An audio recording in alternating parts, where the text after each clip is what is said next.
Bom, nós estamos aqui no bairro do Souza.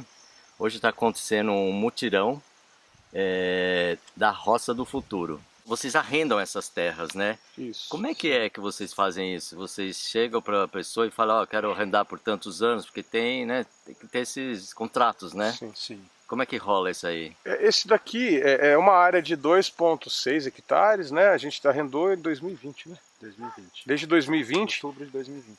E a gente fez um contrato de 5 anos. Então, tipo, o arrendamento é uma possibilidade na roça, né? A gente vive aqui na Serra da Mantiqueira e o Vale do Paraíba tem muito pasto, né? E muito pasto abandonado. Que é perfeito, né? Para começar, né? Exato. Então é uma possibilidade. E como não tem uma função econômica clara, o Vale do Paraíba não tem. Igual, por exemplo, se você for no Oeste Paulista ou no Centro-Oeste, no Cerrado, você tem ali grandes culturas que estão ocupando esse espaço. Aqui tem muito espaço vazio, né? Porque você já não tem mais grandes culturas no vale que talvez pela industrialização que atraiu, né? não é mecanizável direito, porque é morro, né? A gente tem o solo cansado, é uma ocupação mais antiga, então não consegue competir mais, né? Pastagem degradada. Pastagem degradada. Esse sistema da pecuária tem alternativas, né, que estão sendo desenvolvidas em vários lugares, né? Mas realmente aqui tem muita pastagem degradada.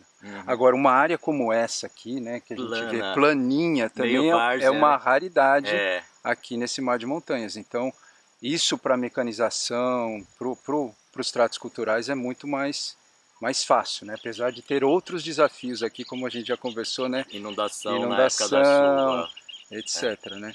Tá certo. Então vocês mecanizaram, quando vocês aram, é com boi ou é com trator? Como é que é? Não, a gente atualmente, né, a gente já fez muito trabalho aqui com tratorito, né, com micromecanização, mas é uma área relativamente grande assim para se trabalhar com tratorito. E aí atualmente a gente está trabalhando com equipamento da prefeitura.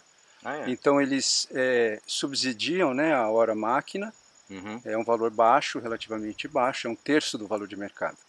E aí a gente consegue agendar o trator da prefeitura, eles receberam vários implementos recentemente e a gente tem trabalhado com isso. Mas não deixa de ser um desafio, né, essa questão de ter uma tecnologia desenvolvida para esse tipo de produção, né? Pequena produção, familiar, agroecológica. Esse é um grande desafio aí da agroecologia. O que você acha que seria isso? Eu acho que está faltando desenvolver maquinário, implementos, né, adequados para essa pequena produção. Eu estava vendo recentemente lá o depoimento do Stedley na CPI do MST. Ele estava dizendo que na China tem 8.000 fábricas de implementos e maquinário agrícola. No Brasil tem 8. Uau! Então, assim, olha a diferença, né? Então, assim, é isso. E lá eles têm desenvolvido bastante essa tecnologia. Na China, na Índia. Eu acho que é super importante. Isso é um dos gargalos que é tudo muito manual, é tudo. Então, aí entra esse desafio, né, a importância do coletivo nessa história, né? Então, a gente precisa de gente e a gente não quer reproduzir, né, o sistema de mão de obra do capitalismo, né? Então, como que a gente faz para isso acontecer? Então, a gente precisa trazer essa parceria de uma outra forma. E eu acho que essa é uma grande contribuição do Yuri aqui no bairro, as ciências sociais, o trabalho dele assim de mobilização nesse sentido é muito interessante. Então, você você é engenheiro agrônomo? Sim. Você, desde sempre, você sabia que você queria mexer com a terra? Como é que foi? Porque eu também tentei ser engenheiro agrônomo, mas eu esqueci que o nome do curso era engenharia agrônoma. E aí eu vi só o agrônomo e eu pensei que eu ia botar a mão na terra logo no primeiro ano. Você não ficou meio frustrado também? Como é que foi? Eu fiquei frustrado, né? Inclusive porque na época que eu fiz faculdade, que eu me formei em 96, a faculdade era voltada às grandes culturas, às grandes fazendas.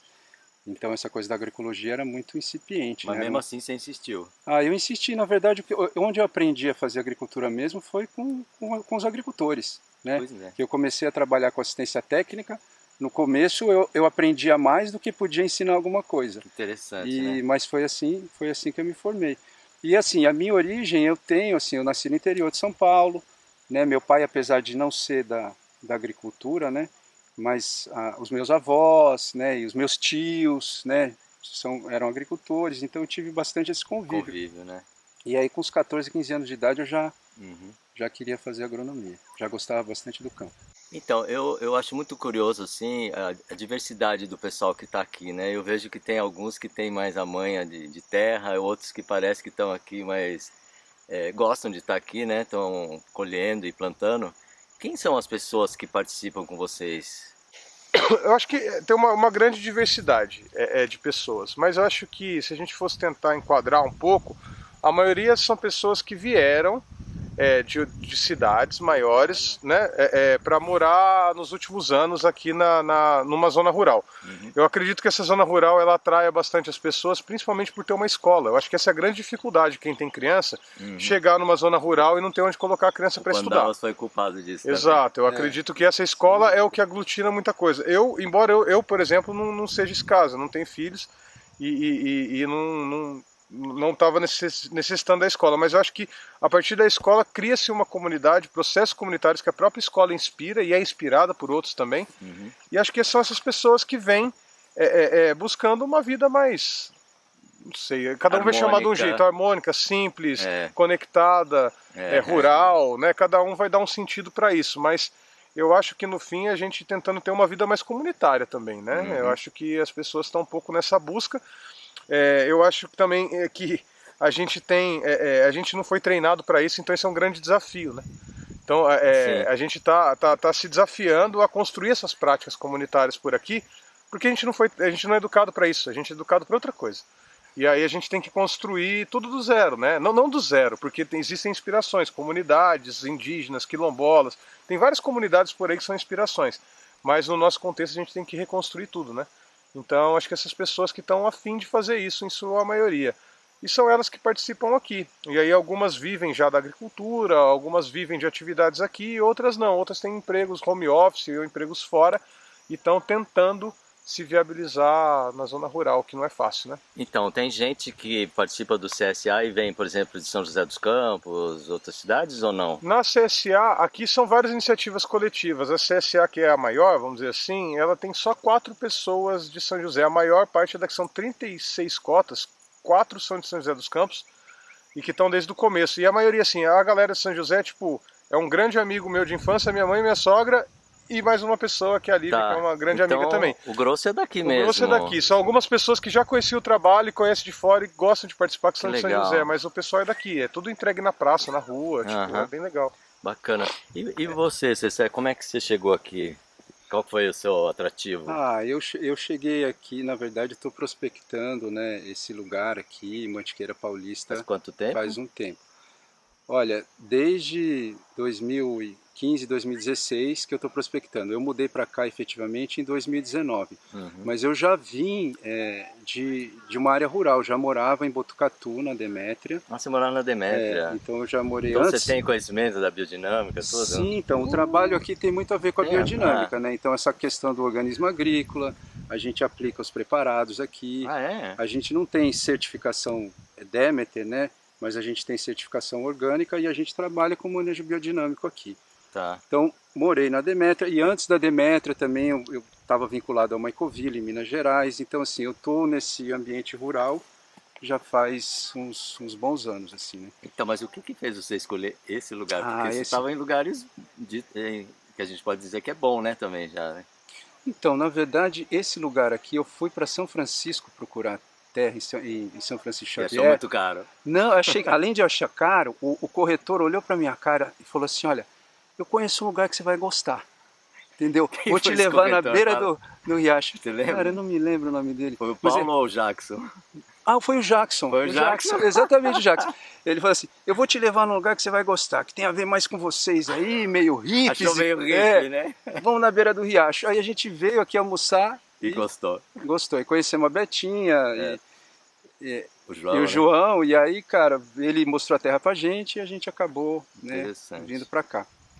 Agora, uma coisa que eu queria falar, assim, dessa pergunta que você fez anteriormente, né, sobre que público que está aqui com a gente, eu acho importante o seguinte, como é um público realmente, muita gente que não tem ligação com a agricultura ainda, né, tem muita gente da cidade que veio, principalmente na pandemia, mudou para cá, essa coisa da pessoa tomar pé, né, do que é fazer agricultura, se envolver com o processo, e fazer uma reconexão com a natureza é super importante. Então aqui, assim, muitas vezes, algumas iniciativas aqui não têm o objetivo de ter lucro, de ter renda, né? Muitas vezes assim, é simplesmente a pessoa experimentar a relação com a terra, experimentar a agricultura na vida dela. Vocês fazem intencionalmente para dar essa oportunidade. Para dar essa oportunidade, porque isso é muito importante, claro, né? Como que a gente converte uma sociedade, né, que está pautada, né, em coisas que não são sustentáveis, numa nova história. Então, essa coisa da agricultura, né, aqui tem muito de bioconstrução também, né? Então, como você plantar o seu alimento, como você fazer a sua própria casa, isso são coisas que antigamente eram convencionais, né? Mas hoje em dia é muito raro. Então, se reconectar com a natureza e com o espaço faz parte de um tipo de formação que o bairro está aberto e que o bairro está a fim de fazer. Então aqui a gente tem assim a gente acolhe essas diversas iniciativas também. Que legal. Né? E a gente tem pedaços aqui, né? Eu e o Yuri plantamos com o Yuri e o Thiago, a área, coisa que a gente vai vender, coisa que vai dar renda pra gente, que a gente vive disso também, né? Então, mas tem várias iniciativas, isso que é legal. Por isso que isso aqui é um mosaico, né? Mas tem essa conexão, né? Porque o organismo ele é muito maior, né? Cada pedaço tem a sua função, mas o todo está sendo alimentado nesse processo, que agora, é esse viés aí. Certo. Agora, como vocês moram, né? Porque seria interessante morar perto, né? Numa situação dessas, né? Vocês têm cada um sua casa, como é que funciona? É que a gente, assim, cada um, além de fazer parte dessa iniciativa, tem a iniciativa própria onde mora. Né? Então eu estou ligado à Associação Terra Nascente, que é uma terra coletiva aqui. Então lá eu tenho outro plantio lá com outro grupo de pessoas. O Yuri mora no outro plantio. O Yuri mora, né, no sítio dele também. Tem uma turma que também ele tem o plantio dele lá no sítio dele. O Zé tem lá o plantio no sítio dele. Então assim, isso aqui é uma iniciativa que junta outras iniciativas que já existem. Isso, né? Porque não é uma coisa fechada, que todo mundo está de acordo e não vamos fazer só aqui, fecha o muro, dali para lá é diferente. Sim. Né? É bacana isso, né? Essa permeabilidade. É aberto, até para a gente, assim, trocar, né? Rico, a gente precisa trocar, assim, as relações eu acho que sustentam as coisas. Então não a gente também coloca isso em campo, né? Porque os consórcios, as relações entre as plantas é que sustentam o sistema também. E a gente também, a gente precisa se relacionar. Fazer agricultura sozinho, sem tecnologia, é osso. Legal, gostei. Quer falar, Yuri? Não, acho que você falou muito bem, acho que são essas várias e a roça do futuro é essa possibilidade, né? Na verdade são essas tentativas mesmo. Eu acho que, só para pontuar mais uma vez, que a agroecologia, se a gente não construir uma cultura que sustente ela não tem muito caminho, ela acaba reproduzindo os mesmos problemas, né? Porque eu acho que uma agroecologia de verdade ela não pode ser sustentada na exploração do trabalho, né? Porque o meio rural é uma exploração absurda do trabalho, né? Não pode se sustentar também na exploração do meio, enfim, né? Então, para a gente fazer isso, a gente só pode fazer junto. Se os consumidores não se implicarem nessa tarefa junto, acaba sobrando muito. O agricultor ele vai se autoexplorar ou explorar alguém, né? Então, acho que essa é a tentativa, é a gente se juntar e comunitariamente criando essas práticas que vão construindo essas novas possibilidades, né?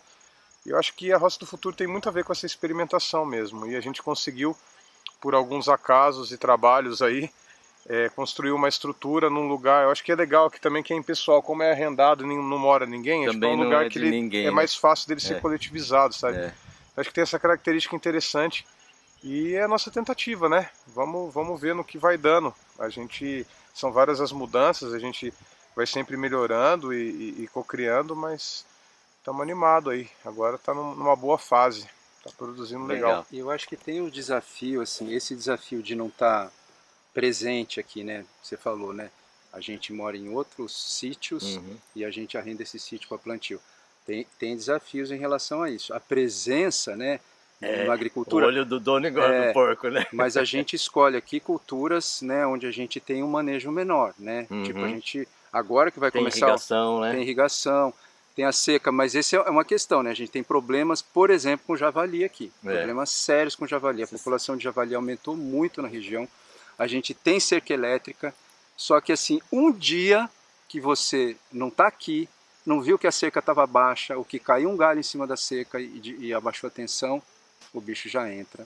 Foi o caso que aconteceu, foi o caso né? aqui, a gente teve, nossa, mandioca, milho, inhame, tudo comido pelo javali. Recentemente ele comeu um pouquinho... Deu perca total? Dessas culturas deu. Deu. 3.000 pés de mandioca, né? Então, assim, é isso. Então tem os desafios de não estar aqui assim diariamente. Então a gente costuma vir aqui umas 2, 3 vezes por semana, né? A gente se reveza também, porque na época agora de seca, né? Agora começou a chover, mas até agora tinha irrigação. Então tem essa necessidade de frequência, né? De irrigação, aí a gente vê a seca, aí tem que fazer o manejo da área. Legal. Então é isso, mas morar em outro lugar tem esse desafiador. Isso só é possível aí no caso por causa do processo comunitário, né? Isso facilita. Se fosse sozinho, jamais eu plantaria aqui vindo sozinho de longe. De longe não. assim. Porque parece que não é. Porque da minha casa está 3 quilômetros. Parece que não é longe. Opa! Mas para a horta, assim, o canteiro mais longe da minha casa já é longe para mim. Tá, sei lá, tá 300 metros da minha casa já tá longe, entendeu? Então, mais 2 porteiras, né? Duas porteiras no caminho. O cozinheiro que o diga, porque ele lembra do ingrediente na última hora, andar 300 metros. Você esquece uma ferramenta em casa. Então é uma coisa que é mais uma coisa que a gente tenta solucionar comunitariamente, né? Tendo bastante gente que pode vir irrigar, arrumar, tal. Legal. Isso facilita. Gente, a última pergunta para vocês. O que vocês estão fazendo aqui hoje? Dá uma passada rápida. Tá. Hoje são, como a gente falou que são várias iniciativas, está tendo 3 mutirões simultâneos. Um da CSA plantando, a gente está plantando hortaliças em consórcio, berinjela com folhosas, abobrinha e vagem. A gente também tem uma colheita do plantio coletivo de ervilha grão, né, que está sendo feita, e uma colheita de camomila. Daí é de uma outra iniciativa que essa camomila vai para venda, tá? A gente está produzindo bastante camomila. Vocês secam direitinho tudo? Isso, a gente seca. Fora daqui a gente não tem muita estrutura aqui, né? Pois então vai para uma casa e lá tem um desumidificador. Então vocês têm uma casa comum aqui para processar? Vai na casa de um dos agricultores, nesse caso. Né? E tem dado certo isso? Tem. Eu acho que é isso, né? Às vezes, em vez de a gente ter uma estrutura aqui, tem 20 pessoas que trabalham, você tem 20 casas para levar as coisas, né? Então parece que você divide, mas se soma também. Tem 20 carros, não é 20 fácil casas. administrar isso, né, cara? A gente não faz um processamento assim muito, né? Não chega a fazer processamento, a gente só seca, né? Por exemplo, a gente vai colher o alho. Já é um trabalho isso. Sim, é um trabalho, mas é um trabalho que não precisa de tanta estrutura, né? Então a gente vai colher o alho agora, né? Logo mais a gente vai começar a colher esse alho, né? Esse é um alho roxo, ele já está ficando bonito. E aí o que acontece?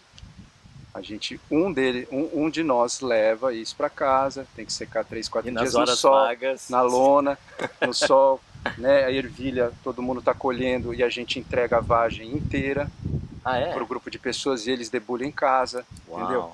Né? Porque a gente até começou a debulhar uma por uma, falamos, não, isso aqui não dá para fazer isso. O consumidor vai debulhar isso. O consumidor, na verdade, que não assim, que são as pessoas que estão aqui, né? Que a gente até nem está tentando fazer essa conversão, né? De consumidor para realmente co-agricultor. Co-agricultor, vamos mudar o nome, né? Tentando fazer isso na prática mesmo, né? E assim, claro que tem gente que participa mais, gente que participa menos. Isso tem a ver com a cota que a pessoa leva também, né? Se a pessoa participa mais, ela colhe mais. Né? E aí a gente vai também, né, equilibrando um pouco isso, porque a gente não quer usar como referência aqui o dinheiro colocado, entendeu? Sim.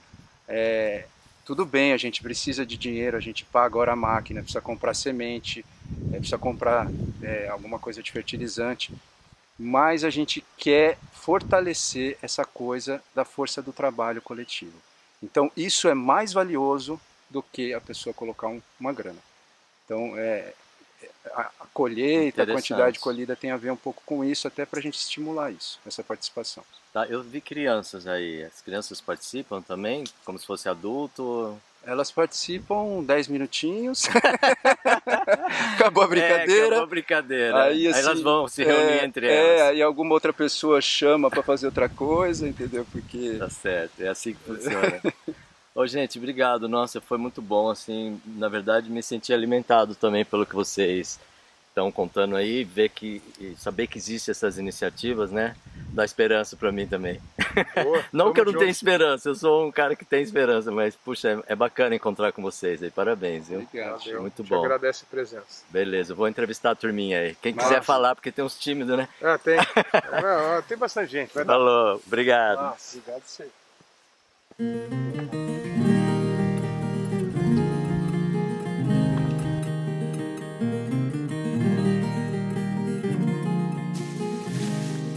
Você tá com o celular no bolso, não? Não. Não? Onde você quiser sentar aí, tá bom. Onde você ficar confortável aí. E eu não sei seu nome. É Tânia. Tânia, então eu queria que você falasse quem que você é e o que que você está fazendo hoje aqui. Com essa turma aqui. Tá. Eu sou Tânia, gente, e eu tava brincando com o pessoal aqui que eu faço plantio caótico. Agricultura caótica? Sim. É porque eu fico lembrando muito de passarinho. Uhum. E como acaba sendo a relação entre o animal e a planta. A planta não produz fruto porque ela acha o fruto uma coisa bonita. Acabou virando um mecanismo muito forte de alguém se alimentar e distribuir essa semente por aí. É a mesma relação, por exemplo, da abelha e o pólen que tem. Ela vai consumir esse pólen. Um ajuda o outro, né? Sim. Então eu fico pensando como é que também pode ser a nossa relação com as plantas nesse nível de cooperação, de uma ajudando a outra e não só botando um tanto, removendo, revendendo, porque isso daí estressa a terra, estressa a gente, estressa as plantas. Fosse uma coisa mais orgânica, natural, espontânea, eu tenho intuitiva. Sim, eu caio na sensação que quando a gente cai muito, que nem você comentou, como é que eu vou fazer um canal de vídeo? Sobre o quê? Sobre algo que você gosta. E eu vejo algumas pessoas, pela necessidade da manutenção da vida que está muito condicionada ao dinheiro, então vou fazer um negócio que eu não gosto, mas que eu tô vendo que agora tá dando dinheiro. E daí, pode ser que você consiga alguma coisa ou outra, mas a probabilidade de você se dar bem naquilo não vai bater muito. E a sua saúde, Sim. nessa dança, né? Que daí que adianta, você vai ter um monte de dinheiro, mas daí não vai ter paz de espírito. Tânia, nós já fomos para as filosofias, já direto, né? De onde você vem? Como é que você chegou aqui no bairro de Souza? Eu cheguei... Foi muito engraçado, porque eu sou de Campos do Jordão, minha família. Ah, é? Aham. De origem rural, a sua família? Não. A minha família sim, mas eu já cresci na cidade. Você cresceu na cidade? Sim. E eu tava até comentando com a Pera, porque ela fez um jacá. Ela botou no jacá umas alças e botou nas costas. Eu falei pra ela que no bairro onde eu cresci, na minha infância, a gente tinha um senhor que chegava com burrinho, com jacá e as coisas que ele plantava. Então era um bairro próximo da casa dele, ele vendia e depois voltava pra casa. Sei. E foi uma relação, eu acho que até os meus 15, 16. Você viu esse senhor chegar lá? Você tem quantos anos? 36. Então foi ontem. Não faz muito tempo. Não. E tem ainda um pessoal que agora tá começando a fazer isso, mas com um carro pequeno, tipo, não é picape saveiro, coisa assim. Continua a mesma coisa, só que tá usando outro veículo, né? Sim. E é engraçado porque daí tem os conflitos, né? Que agora a gente entra na cultura orgânica, que é cara de comer, que não sei o que, e ficou mais barato comer veneno.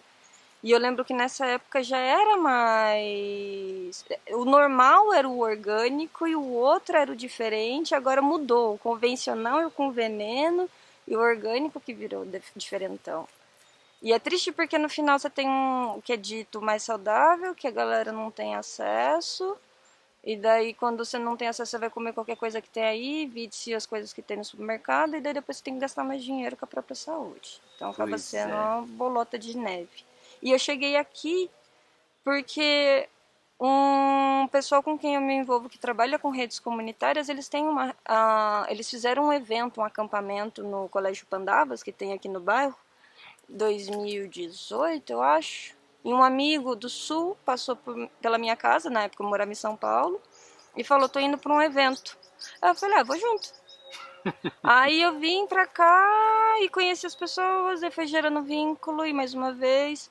Aí até que alguém, e quando é que você vai morar aqui? E você vai morar aqui? Daí na terceira vez eu falei, vou morar.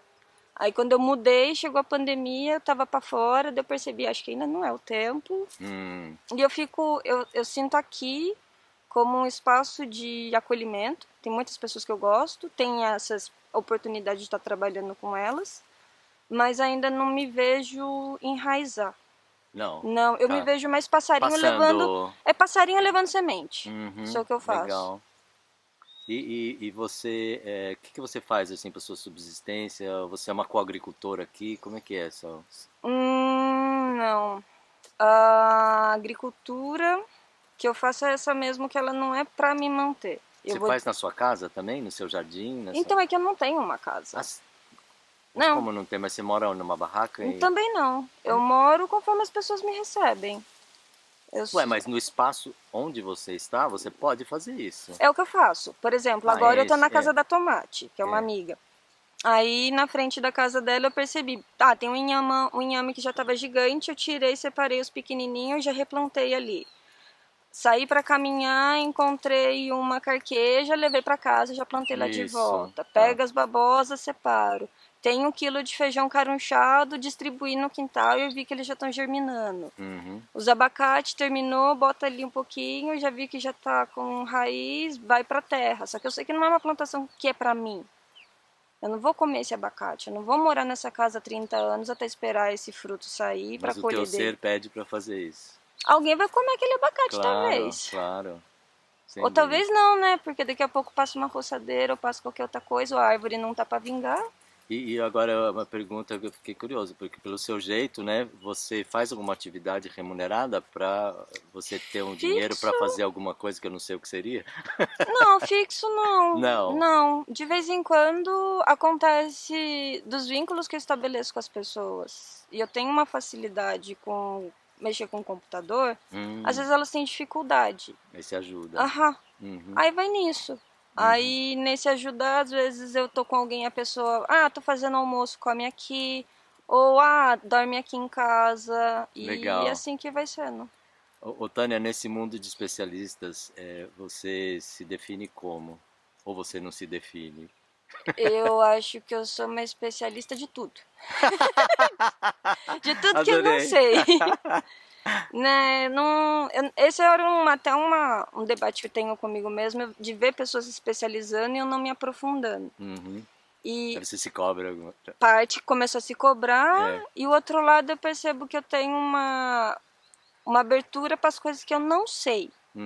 Que tipo, eu tenho uma curiosidade, se eu não sei eu quero mexer, daí eu começo a mexer com aquilo, aprendo um pouquinho e passo para frente, mas não me aprofundo naquilo. Então eu acho que eu sou meio que especialista de tudo, e parte de mim me lembra que a gente tem uma bagagem genética muito forte, uma herança ancestral muito forte, então eu fico, talvez, será que eu tenho que ficar aprendendo tudo de fora para dentro agora, ou se eu tenho que me permitir também acessar o que eu já sei, ou às vezes até prestar atenção, que nem o cachorro e o gato me falam quando tá com fome e tá com sede. Já me aconteceu de estar sentada assim, chega um bichinho, o que ele tá fazendo? Aí eu vejo, não é carinho que você tá pedindo, não é atenção, é uma outra coisa. Aí, fome, geralmente, cachorro é assim, você bota comida, eles vão comer. Mas tem uma coisa específica que eles ficam muito se lambendo, fica babando, ele tá com uma fome. E já aconteceu do gato, às vezes eu botei uma comida assim, a gata olhou, mas não é isso ainda que eu quero. Aí fui, botei uma água, tá, é isso que você quer. E talvez as plantas, elas são meio assim. Conversando com o Yuri, uma vez a gente foi fazer umas podas de amoreira e bananeira, e eu percebo que pelo fato de eu não estar acostumada ao cortar uma planta, gera um vínculo muito forte que fica, nossa, não posso cortar isso. Uhum. Você tem dificuldade de podar também? Em algum momento, sim. Agora já tá ficando mais fácil. Porque até mesmo plantas, assim, de cortar a flor como ornamental, eu era contra, porque não, pobre da planta, deixa ela lá, você vai ficar botando dentro da sua casa a flor. Mas conversando com uma amiga que trabalha com umas flores, ela falou, a planta, se você não tira essa flor, vai encerrar esse ciclo dela, ela vai morrer e vai nascer uma outra, que é um ciclo pequeno. Mas conforme você tira essa flor, ela é um estímulo para ela amadurecer e ela cresce mais. Então talvez essa planta que se desenvolve, mas ela vai ter uma força maior para passar adiante o seu gene do que aquela que se encerrou num ciclo curto. Não sei. Então agora eu tenho uma visão diferente, assim, remover as camomilas daqui. Não é pobrezinha das camomilas. Eles disseram, tipo, tiraram na semana passada e agora de novo já tá cheio. Sim. E as flores, elas são muitas vezes comestíveis, então eu sinto talvez que é um outro mecanismo da própria planta para se fortalecer, porque se ela prepara um negócio desse gostosinho, talvez é para ajudar, para associar com algum outro animal que vai remover aquilo para ele crescer de novo. E as que não querem que isso aconteça, elas botam espinho. Né? Uhum. Escuta, você consegue de alguma maneira antever o seu futuro ou desejar o seu futuro, planejar? Não planejo. Nada? Não, porque bem, Você é preocupada com o seu futuro? não, eu já Não. fui mais. Uhum. Porque eu lembro que no final das contas não adianta você ficar estressado com uma coisa que não vai acontecer e daqui a pouco você cai, bate a cabeça e morre. Mas também não. Eu acho que se abusar demais também você perde a oportunidade. Que nem, por exemplo, eu tava reparando no meu próprio corpo. Com a idade que eu tô, estando muito sedentária, quando eu vou exigir do meu corpo um movimento a mais, um joelho trava, um tornozelo. E aí eu percebi, tá, se essa é a fase que eu tô, e se eu permito isso, daqui a alguns anos vai ficar mais difícil. Então, talvez valha a pena mais eu começar a movimentar agora, e daí depois eu posso ficar mais de boa. Então, até aí você consegue se preparar para daqui a pouco, né? Sim, é que também observando o próprio corpo como é a minha ferramenta da minha existência. Eu tô encarnada nesse corpo. E daí, essa encarnação que eu tenho, como é que eu quero fazer com ela? Eu quero deixar a casa bagunçada, eu quero deixar pelo menos um pouquinho aceitável para me acolher. Porque isso é uma coisa que eu me dei conta também nos últimos tempos, é o próprio amor por si. Porque eu vejo que nos meus 20 era muito fácil passar por cima do que tá sentindo e não se importar e não ligar e exigir demais. E eu acho que é fase da idade também. Sim. E agora eu começo a... Tá, peraí. Dá pra exigir, mas também tem que dar um tempo de descanso. O respeito, né? Aham, o respeito é forte. Que legal. Escuta, você, quando é o seu aniversário, você sabe seu ascendente, sua lua, alguma coisa? Não sabe nada dessas coisas? Fiz... Mas não lembra? Não lembro. Mas pelo menos o seu aniversário você sabe quando é. Eu acho que ainda no dia 17 de agosto. É leonina, eu acho. Leonina. Sim, só que eu fico dando nó na cabeça dos outros. Mas eu achei legal esse seu jeito. Eu achei, as pessoas não te falam que você tem humor? Ah, sei sim. Eu Quando acho eu que não tô tem. com fome, eu tenho. Quando eu tô com fome, às vezes fica mais fica uma carrancuda. Acordou um dia desses dias que eu não sei o que aconteceu, que eu tava de um mau humor. Nem eu me aguentava, nem essa minha amiga me aguentava assim. Eu fiquei quietinha, aí eu comi e fui tirar um cochilo. Acho que era o meu corpo que tava pedindo. Aí acordei assim, já era outro bicho. Era outro. Era outro. Que legal. Você tem alguma dieta que você segue? Alimentação? Não. Não. Restrições alimentares? Nada? Não. Eu procuro tentar não comer muita carne.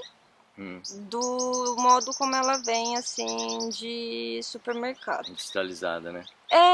Porque tem muita... Eu sei a linha de produção que ela se envolve e, tipo, eu tava até conversando com um moço esses dias que me contou a história de um boi que pulou 4 vezes já do abate. Eles botavam ele pra entrar, assim, pra dentro do caminhão, o boi pulava e caía na cerca, quebrava e fugia.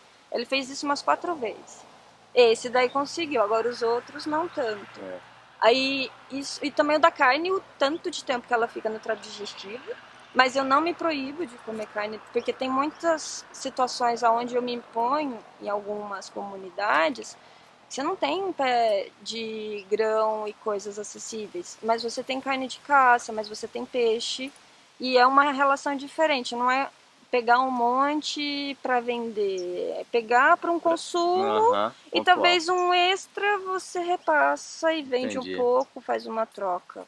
Legal. Mas aí também me traz muito um reflexo para observar os próprios grãos que a gente come. Tem muito grão também que ele vem de exploração. Então dizer que só o animal está sendo explorado não é justo. Não, é verdade. Porque tem muita pessoa agricultora que está sendo explorada para fazer produção de alguns grãos.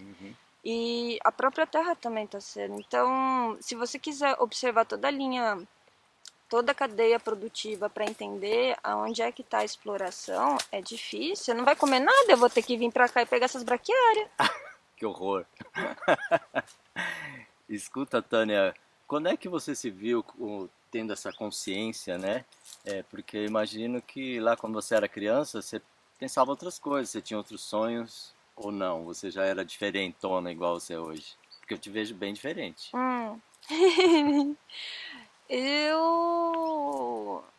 Eu sinto que talvez a consciência ela vai se desenvolvendo. E sim, desde criança já era uma criança. Você se sentia meio diferente? Sim. Não se encaixava em tudo? Ah, não, eu nem tento também. Eu tava brincando com uma criança e falou, você tem que escolher um bonequinho. Eu peguei um, ela falou, mas esse não, são dos outros. Eu falei, mas você me pediu pra escolher, minha mão pulou nesse, por que eu tenho que escolher um que você quer que eu escolha? Ela, mas esse não encaixa, eu, perfeito! Sou eu, ele não encaixa, é o não escolhido, sou eu, tá aí. Acho que desde pequenininha já... Você fugiu da escola então, não? Não, eu gostava de Desse escola. Desse jeito você gostava de escola? Me conta o que você conseguia achar de gostoso na escola. É por causa da curiosidade. E eu sinto que talvez tenham duas coisas numa. Uma é uma curiosidade de um aprender, e ali está exposto, e tem pessoas te ajudando, disponíveis para isso. Fora do currículo, de repente, também, né? Você solicitava os professores. Sim, perguntava. Você instigava eles. Cutucava. Ou até mesmo o acesso à biblioteca. A biblioteca, na escola que eu estava, tinham duas bem próximas. Então acabava sendo um lugar para me meter também. Tá certo. E você quis ser alguma coisa, assim, tipo uma profissão, um trabalho, uma coisa definida? De criança, eu lembro que eu desenhava, por exemplo, roupa. E achei que talvez em algum momento ia virar estilista. Aí, com o tempo, na minha adolescência, eu percebi que eu era profissional de pagar conta. Eu encontrava um trabalho que pagasse mais salário para pagar as minhas contas. Então, eu virei especialista de pagar conta naquela época. E assim, nunca mirei uma coisa específica. Não, mentira. Eu mirava não trabalhar no final de semana. Esse ficou meio que um objetivo assim na juventude, porque em Campos do Jordão você trabalha para os outros no final de semana. É verdade. Então você queria no contrário. Eu não queria, porque quando a galera tá desfrutando, aproveitando, curtindo... Você tá lá se matando de trabalhar. Exato, então eu não queria estar naquela posição. Eu queria ter o final de semana. Livre para você. Você conseguiu? Em algum momento da vida, sim. Aí, até o momento em que eu percebi que o trabalhar do jeito que eu trabalhava também não servia. Não. Porque você bota o melhor, o momento mais produtivo e mais efetivo da sua vida para que alguém enriqueça mais. E no final você fica longe da própria família, ou fica longe das amizades ou das possibilidades. Você não tá onde você gostaria de estar, né? O gostar onde querer estar geralmente é bem confuso também, né? Porque geralmente a gente quer estar onde não tá. É coisa de gente. Sempre a grama do vizinho tá mais verde. Tamo aqui na serra, mas a praia é mais bonito. Daí você vai pra praia, daí quem tá morando lá fala, nossa, mas a serra é mais bonito. Então, pensando assim, você decidiu, então não quero ter casa. Não quero ter um lugar. Então, não foi muito uma escolha pontual. Sim, foi acontecendo. Ela foi acontecendo. A partir do momento em que eu percebi, eu não tô ocupando um espaço nesse momento, durante a pandemia. E eu tô pagando um aluguel. E tem gente procurando espaço para morar nesse bairro. E eu não tô. Não faz sentido ficar reservando. É tipo, você botar uma cadeira, colocar o seu nome e não sentar nela nas próximas 3 horas ou 5 horas e falar... Sendo que tem gente que gostaria de estar sentado. Exato. Apenas por 3 horas e depois ir embora, né? Uhum. Isso também me faz refletir a minha relação com a minha própria família. Porque eu percebi que na juventude teve um afastamento bem grande. Eu acho que questão também de própria construção de identidade ou algo do tipo. E agora eu volto pra trás, tipo, mas será que também não vale a pena passar mais um tempo com esse pessoal enquanto tá aqui, assim, disponível, porque daqui a pouco talvez não tá? Legal. Ô, Tânia, e você falou se você é uma coagricultora, eu não sei o que você tá fazendo aqui hoje. Você consome... Eu consumo porque eu como. Acabei de comer as ervilhas daqui, né? Não, assim não vale, que eu também comi um pouco. Sim. Eu não tô no projeto com o pessoal de coagricultura, mas o que eu faço, eu tenho uma relação estabelecida com elas e quando eu tô nesse espaço, elas me avisam das coisas que estão acontecendo. Então eu não trabalho oficialmente, por exemplo... Formalmente não. Não formalmente, não no planejamento, mas no momento de execução, que precisa de mais mão... Você tá disponível e vem aqui. Que legal. Eu tenho, não sei, parece que de vez em quando alguém me chama para fazer alguma coisa, ou às vezes eu percebo, por exemplo, hoje aconteceu um movimento que tem uma galera que está indo para um lugar para organizar um evento que eu vou ajudar. É o de Ubatuba lá? É o de Ubatuba. É. E aí me avisaram, isso que é legal, né, às vezes de não precisar ter o WhatsApp e essas coisas. Ah, você não tem nem celular? Eu tenho, mas eu não tenho WhatsApp. Jura? É. Eita! Dá pra viver sem. É um experimento que você tá querendo provar alguma coisa? Não pra provar. Ou que você não tem saco mesmo?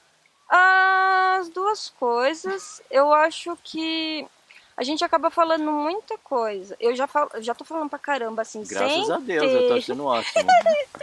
Sem o WhatsApp a gente já fala muito. Quando você tem ele, o primeiro pensamento que você tem, você já bota no WhatsApp. Daí vem outro pensamento, você já desfaz. Aí você vem outro pensamento, você já desfaz. A pessoa que recebeu a mensagem, às vezes ela tem 5 temas diferentes para conversar com você.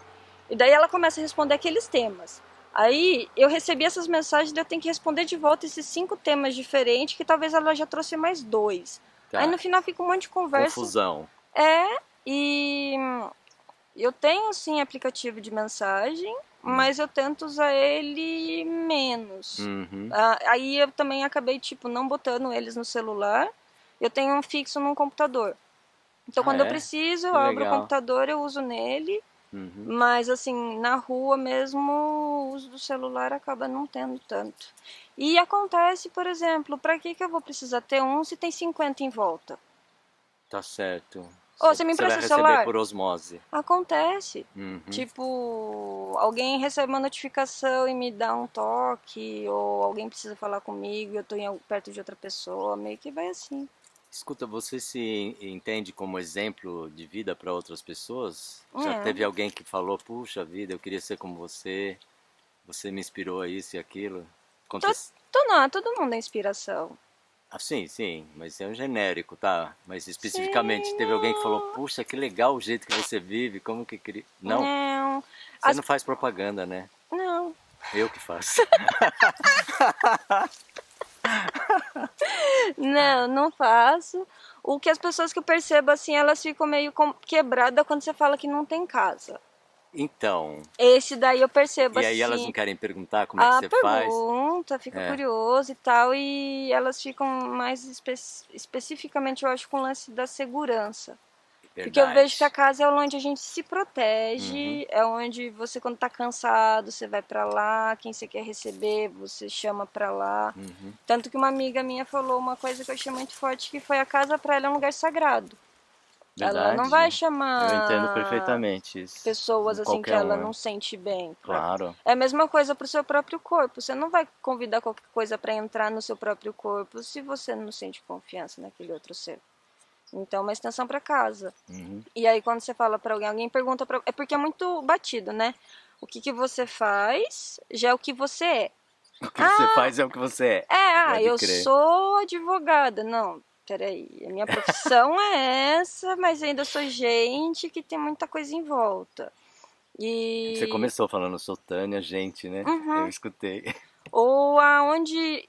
É que eu acho que é muitas perguntas que são padrões da própria humanidade, assim, de muito Você responde tempo. automático, sem questionar o que você está dizendo, né? Uhum. E até mesmo para da segurança. Que nem em Campos do Jordão, na região, assim, no bairro que eu venho, eu lembro que as pessoas falam, eu sou fulano, filho de ciclano. Ah, porque o ciclano é importante, então você quer se relacionar com ele. É um vínculo de confiança, de certa forma. Uhum. Então acontece, por exemplo, se você chega aqui no Souza e fala que é de São Paulo, vai ter uma relação estabelecida.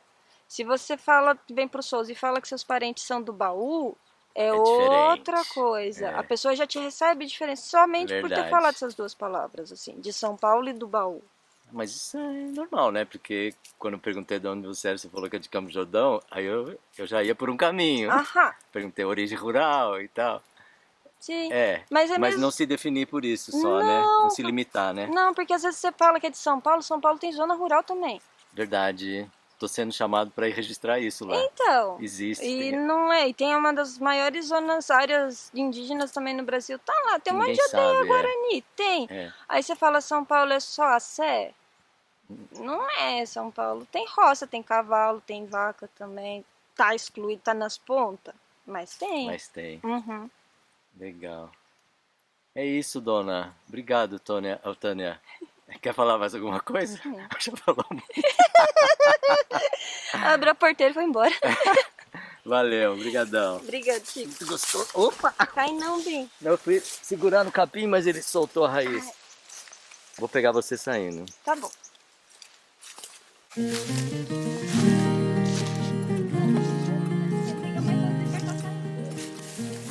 Acho que senta pra também É melhor, vamos sentar, é. Você tá com o celular no bolso ou não? Não. Pra quê? Porque ele dá interferência no sinal dele. Marcela, então eu queria que você falasse quem que você é e o que que você está fazendo aqui hoje, nesse mutirão. Falar só o nome ou um pouco de outras coisas? O que você sentir. Tá bom. Não, fala o que que você faz da vida também. Eu sou a Marcela, eu faço parte da Associação Comunitária de Comunicação aqui do bairro, que chama Portal Sem Porteiras, Bairro do Souza, né? do bairro de Souza.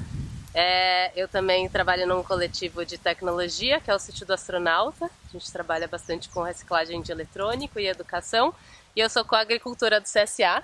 E hoje a gente está aqui fazendo um mutirão, colhendo as camomilas e plantando novas coisas para um novo ciclo. Como é que você chegou aqui no Souza, Marcela? Eu já morei aqui perto e vim aqui em busca de pessoas para fazer coisas juntas, que eu acho que eu morei em outros lugares rurais, mas a distância não viabilizava práticas comunitárias, que era o nosso sonho, né? A rede de internet comunitária, então eu acabei vindo no Souza procurar parcerias. Uhum.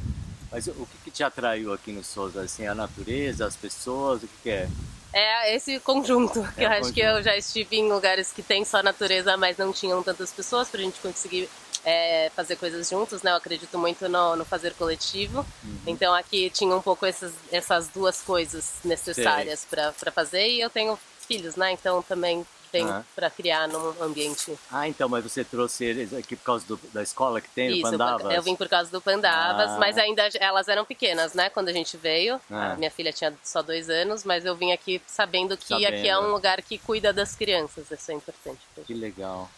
E você tem alguma formação, assim, curso para fazer o que você faz? Como é que você foi aprendendo com a vida? Eu sou formada em ciências sociais, eu acho que eu aprendi lá a ter uma visão de mundo que me levou a buscar essas práticas de autonomia, né? E tentar pensar como a gente trabalha sem ter um chefe, como a gente tenta trabalhar mais com as trocas. Pois é, sem ter um chefe, mas eu fico admirado que eu estava conversando com o Cecé e com o Yuri, como que um organismo com tantas particularidades consegue funcionar bem, né? Porque me pareceu que é uma coisa que tá saudável, né? Não é fácil, né? Então, sem patrão, sem chefe, como é que é? Como é que é essa gestão dessa coisa? Você interfere nisso também? Você contribui? No do CSA não, eu acho que uma coisa que a gente tem visto assim nas organizações é que são trabalhar em menos pessoas, né? Tomar decisões em um pouco menos de gente, outras pessoas criar relações de confiança, que um grupo com fim, pequenos não ter grupos que de cada um trabalho. dar o voto, né? Não dá pra fazer uma reunião com mais de 5 pessoas, né? Eu acho, assim. Fica, Gostei dessa. Não dá pra fazer uma reunião com mais de 5 Não, pessoas. assim, até dá, mas é uma coisa mais decisória. Mais complexa, quando você tá discutindo pra saber chegar em algum lugar, tem que ser um número pequeno de pessoas e aí a gente tem que confiar no outro, né? Tá. E a gente trabalha muito nas lógicas da sociocracia, não sei se o Yuri falou disso, que Não. a gente tem 4 lugares. Tem a pessoa que sabe, que é o consultor, e aí ela pode ou não querer fazer. Então ela é só um consultor. Mas tem aquela pessoa que não sabe e quer fazer. Então ela também tem um lugar. Tem quem sabe e quer fazer. Então essa pessoa obviamente tem mais voz. E tem quem não sabe e não quer fazer. Então não pode ficar falando. Mais que confiar, né? Só confia e entrega, né? Então, e aí o consultor pode opinar, mas ele não tem a decisão se ele não tiver o tempo de executar. Então é tipo dar na mão das pessoas que vão de fato pôr a mão nas coisas, dar essa autonomia para eles de fato poderem fazer as coisas, porque senão ficar travado, né? Todo mundo tem uma opinião de como seria o melhor jeito, mas as coisas não são ideias finais, mas são a prática ali, né? Quando você mexe, as coisas conversam com você, as plantas, os fazeres estão sempre conversando com a gente pra gente tomar as decisões de como proceder, né? Nas nossas ações. Ô Marcela, uma das questões principais das pessoas que já perceberam que não dá mais para ficar na cidade e elas querem fazer uma transição para o meio rural é como elas vão se manter ali, né? Uma atividade econômica que garanta o pão de cada dia. Como é que você faz? Como é que você lida com isso? A gente... A rede conseguiu trazer para a gente alguns acessos, né, de editais internacionais, que a gente faz uma coisa muito no início. Então, algumas coisas a gente tem facilitadas por isso, eu diria que são bolsas, que não são exatamente salários, né? Para projetos. Para projetos internos. Então, a gente aqui com a associação já fez 2 novelas, né, falando um pouco sobre o local, também comprou equipamento, fez diversas coisas, mas também eu trabalho dando oficina para fora, que é um pouco também, né, essa ideia da gente estar aqui, a gente tem uma qualidade de vida que permite que a gente acumule vários conhecimentos e depois a gente vai para fora e dá oficinas, no caso que eu dou de artesanato eletrônico. Artesanato eletrônico, para mim esse é um termo novo, eu queria que você explicasse o que é isso. O artesanato eletrônico, ele tenta trazer esse fazer eletrônico, normalmente ele é para as pessoas com mais conhecimento e tal, para uma prática mais artesanal mesmo, então simplificar. Eu trabalho muito com a reciclagem, então a gente vai ali no Gear, né, que é uma pessoa que recicla coisas aqui, a gente pega os cabos USB, pega os LEDs, pega não sei o que, a gente faz luminárias, a gente faz um bordado usando uma linha de costura que ela conduz energia, então a gente faz um bordado que acende, por exemplo, né, ou outras coisas, mas assim, é tentar trazer o eletrônico para essa prática mais artesanal e mais próximo das pessoas. O artesanato eletrônico, ele surge para trazer mulheres, assim, o termo, né? Então elas vão criar vários artefatos para usar a eletrônica dentro da costura. E aí depois esse termo vai se ampliando para várias coisas, né? Então você dá oficina disso, especificamente disso, assim. Então, assim, precisa ter lixo para você existirem. Isso, mas tem muito, iniciativa. Né? Já tem muito. Então, na verdade, a gente está sempre lidando com a destruição que já foi feita na Terra. Assim, eu acho que não gosto dela, mas ela tá aí, né? Então, olhar para ela e aceitar e pensar o que eu posso fazer com isso. Acho que é um pouco legal, Então, não é uma crítica, mas eu sempre me pergunto, quer dizer, eu me percebo querendo fazer artesanato com as coisas naturais, ao invés de aproveitar, porque parece que de alguma maneira indireta, eu estou confirmando aquilo que eu estou usando, né? Aquela coisa que produz aquilo que eu estou usando. Sim. Eu penso sobre isso. A gente também trabalha muito com plástico, né? Então, sei lá, existe uma era geológica que dizem que a gente está vivendo, que é o antropoceno, né? Então, que tipo, a gente já vive com todas essas coisas. Então, os plásticos, por exemplo, eles estão aí, não é uma decisão. Então, tipo, é um pouco... que faz parte do nosso mundo, assim, né? E, no geral, a prática artesanal, às vezes, ela também vai para umas coisas que também eu fico tipo, nossa, por que a gente está comprando essa matéria-prima, né? Então, é olhar para o mundo, para o que nos tem de disponível no mundo como matéria-prima para criação. E eu gosto muito das fibras naturais também, eu tenho um pouco essa onda do natural, mas tipo, olhar para o mundo, tá tudo aí, sabe? Tá a pilha velha, que pode ser né, retransformada, tá o plástico velho e tá a fibra da planta, tá boa, tá, Tá né? certo, Então acho vamos que é um trabalhar jeito conquistar a mão, de... né? O mundo é um kit de construção, né? Legal. E essa coisa de você no CSA, como é que é a sua participação? É esporádica? Você vem quando você quer? Você segue uma escala de trabalho? Eu sou co-agricultora, eu tenho um compromisso de vir uma vez por semana, passo uma manhã, né? Chego às 7, saio meio-dia. E aí eu faço o que tá precisando ali, junto com o Yuri, que vai auxiliando, né, a gente. Então, muita colheita, plantio, o que precisar. Colher bananeira, entrar no mato, pegar chuchu. Então, eu acho interessante porque isso de ter que vir uma manhã por semana, né? Acaba funcionando também, tira você da sua atividade cotidiana, né? É um relaxamento também, né? Não, é você tá no meio da maravilhoso. natureza, é assim mesmo? É assim mesmo, traz uma calma, assim, e um valor, né? Porque essa prática do CSA, é difícil convencer as pessoas que elas têm que ter noção do trabalho que dá pra comida, porque às vezes vem um tomate um pouquinho meio assim, uma planta que não é exatamente aquela coisa mais linda que você tá esperando, e se você não foi lá, não plantou, não colheu e não entendeu o trabalho que aquilo tudo dá, você vai falar, não quero mais participar disso.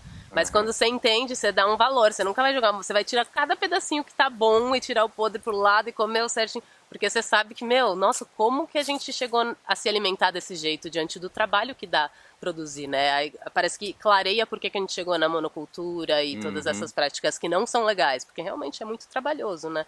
Esse jeito de plantar, mas então começar a ter essa noção e que não tem muito como fugir, né? Tipo, vamos aí, vamos plantar.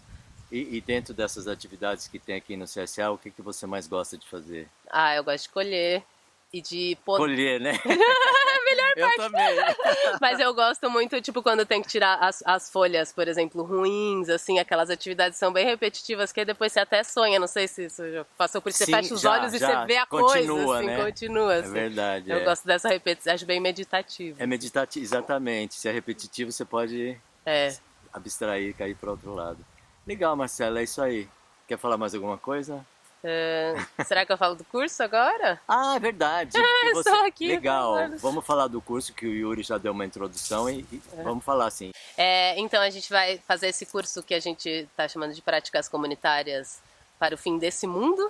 E o desse é porque a gente não acha que a Terra vai explodir, mas é o desse mesmo, desse modelo, sistema, né? desse modelo que a gente está vivendo.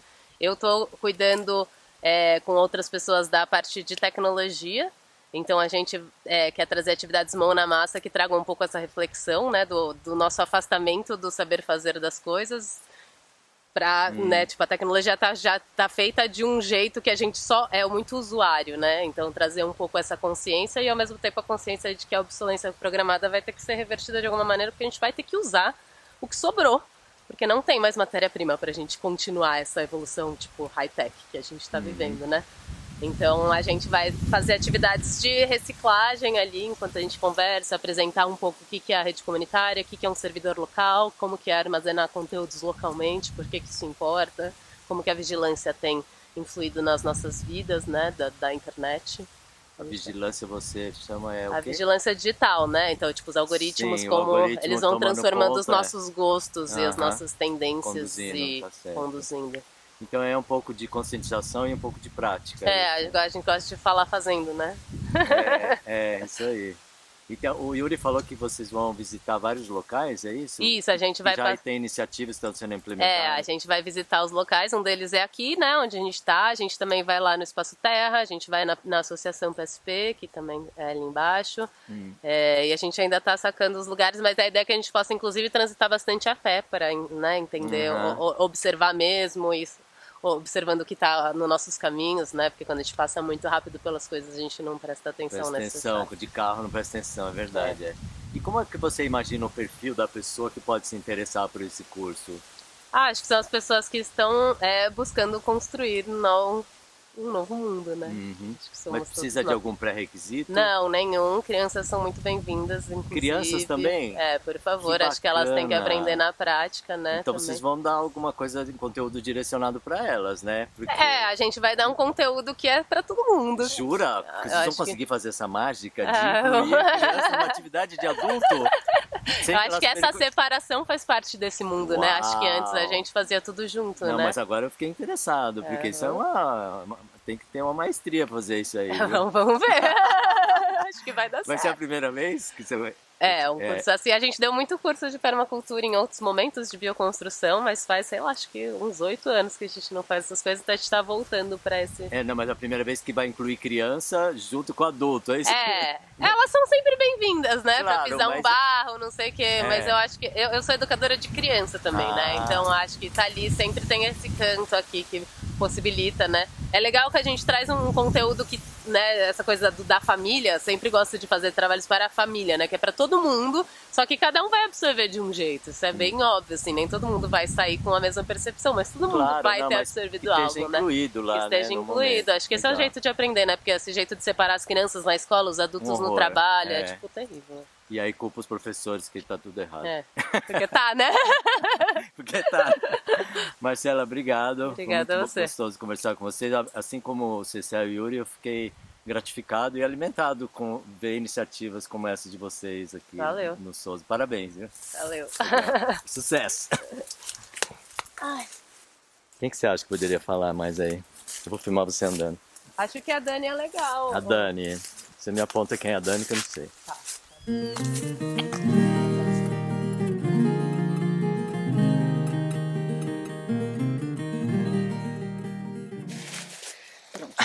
Você senta numa boa, hein? Eu vou sentar numa boa. Ah, beleza, ótimo. Você tá com o celular no bolso ou não? Não tá aqui, melhor desligar? Se tiver, não, modo avião. Ah, sim. Porque ele dá interferência na hora que ele tá falando com a torre. Você já botou o celular perto da televisão alguma vez? Fez mesmo? E dá exatamente a mesma coisa, aí você não escuta a pessoa. Interessante. Ah, as ondas, né? As coisas invisíveis que a gente não vê, mas que estão afeta, por aqui, né? Exatamente. Está acontecendo o tempo todo. Dani, me fala quem que você é e o que você está fazendo hoje aqui. Bom, hoje a gente está aqui participando do mutirão, né? Fazendo uma colheita de camomilas ali, dando uma força aqui pro pessoal do CSA na colheita. Mas você é uma também. coagricultora também? Eu tenho participado de algumas coisas, mas ainda não me juntei assim nessa parte com o CSA, mas eu sou permacultora, bioconstrutora, e aí a gente está se conversando e se juntando nessa proposta. Para ver como que pode trabalhar junto. Uma proposta de integrar com mais questões, né? Porque a agricultura ela envolve também diversas coisas, desde cuidado com água, com a terra, com alimentação, tudo, a questão da comunidade se organizar, né? Para poder se juntar e se fortalecer dentro de uma proposta de resistência, de saúde, de modo de vida, de mudança de mundo, né? Sim. De forma de viver, né?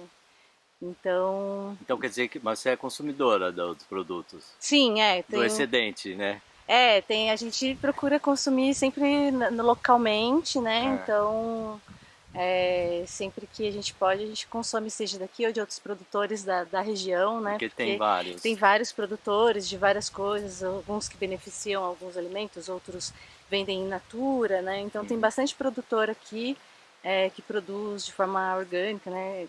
De forma saudável, segura. Bacana. Então aí também movimenta a economia local, né? Então tem alguns comércios que têm a disponibilidade desses produtos locais, desses produtores.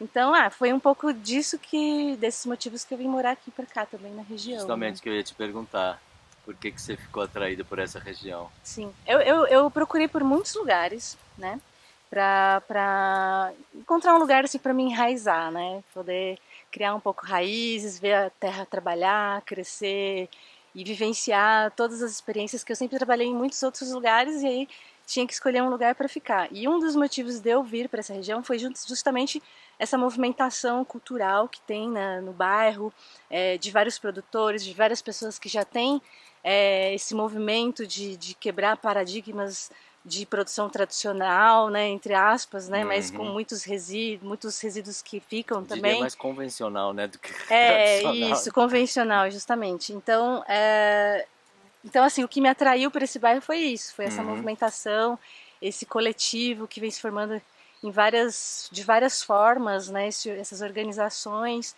Então, esse sentido de comunidade, eu senti muito segura, muito acolhida, para poder desenvolver tudo aquilo que eu sempre acreditei até fazer o curso e chegar, né, na vivência de permacultura, entender como que a gente pode ser de verdade, assim, mais harmonioso, viver de forma mais respeitosa, né, com o meio, né?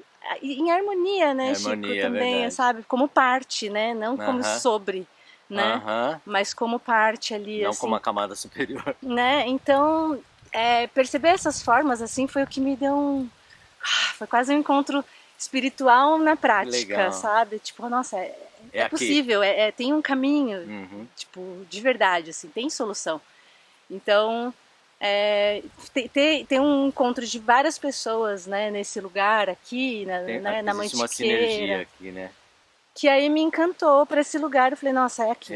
Aqui que eu quero envelhecer, que eu quero, sabe, ter um lugar seguro, assim, aterrar, sabe? Então... Escuta, e o que você faz, assim, na sua vida, seu dia a dia? Como que você ganha o seu pão? Como que é? Sim. Eu faço projetos de bioconstrução e permacultura, né? A princípio, uma leitura do ambiente para justamente observar os recursos naturais, água, sol, para fazer um desenho integrado de um espaço. Então, eu vivo fazendo projetos e adequações de permacultura nos espaços, com educação ambiental, projetos de educação ambiental, porque ensinar, passar, compartilhar conhecimento, para mim, é muito fundamental. E eu acho que só tem como a gente girar a roda quando a gente atingir bastante pessoas que também pensam, né, de forma integrada e de uma forma que a gente possa mudar de fato com consistência, né, efetividade para onde a gente quer ir, né, levar um caminho. Então a educação ambiental ela faz parte também desse processo e dentro disso tudo sempre no aprendizado, né, de bioconstrução, tipo de preparar equipamentos, ferramentas para que possam otimizar os recursos naturais, que é um experimento de vida, na verdade, né? Experimento de vida para ver que é esse desafio, né? Como eu estar aqui com o menor impacto possível, né? Eu quero sair daqui não quero sair com déficit, né? Então eu quero... Você quer deixar a sua não pegada? Quero deixar a minha não pegada, quero deixar semeada, se possível.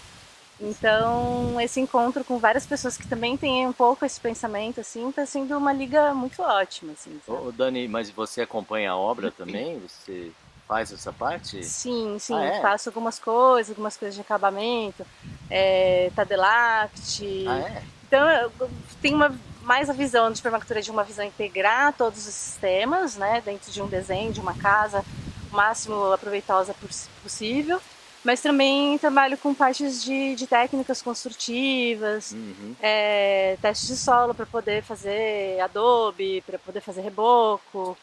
Tenho gostado muito do Tadelact ultimamente. É gostoso, né? É muito interessante. Então eu gosto das 1001 possibilidades, da plasticidade que tem de a gente fazer a dança dos elementos, sabe? Da terra, da água, do fogo, de como isso tudo dança para a gente criar habitats harmoniosos e entender as condições, as características de cada material, um para resistência, outro para flexibilidade, outro que você mistura e vai dar aquecer alguma coisa ou resfriar outra. Então eu gosto muito de trabalhar os elementos para tornar esses ambientes com a menor pegada possível, né?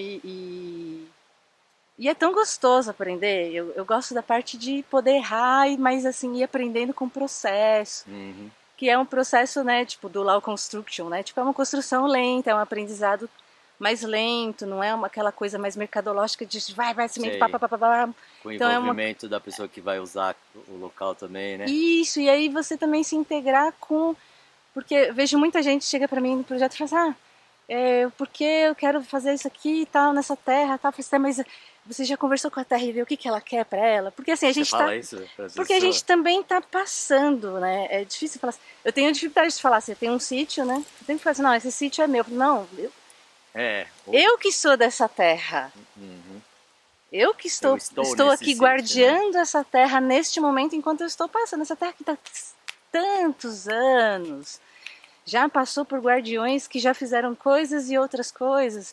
Qual que é a minha responsabilidade de ser guardiã desse pedaço, desse momento, nessa comunidade, qual que é a minha responsabilidade como ser atuante no planeta, como qualquer um, não é melhor, mais, menos, é como qualquer um, mas qual que é a minha autorresponsabilidade, o que eu tô carregando dentro de mim como responsabilidade por isso, assim, sabe?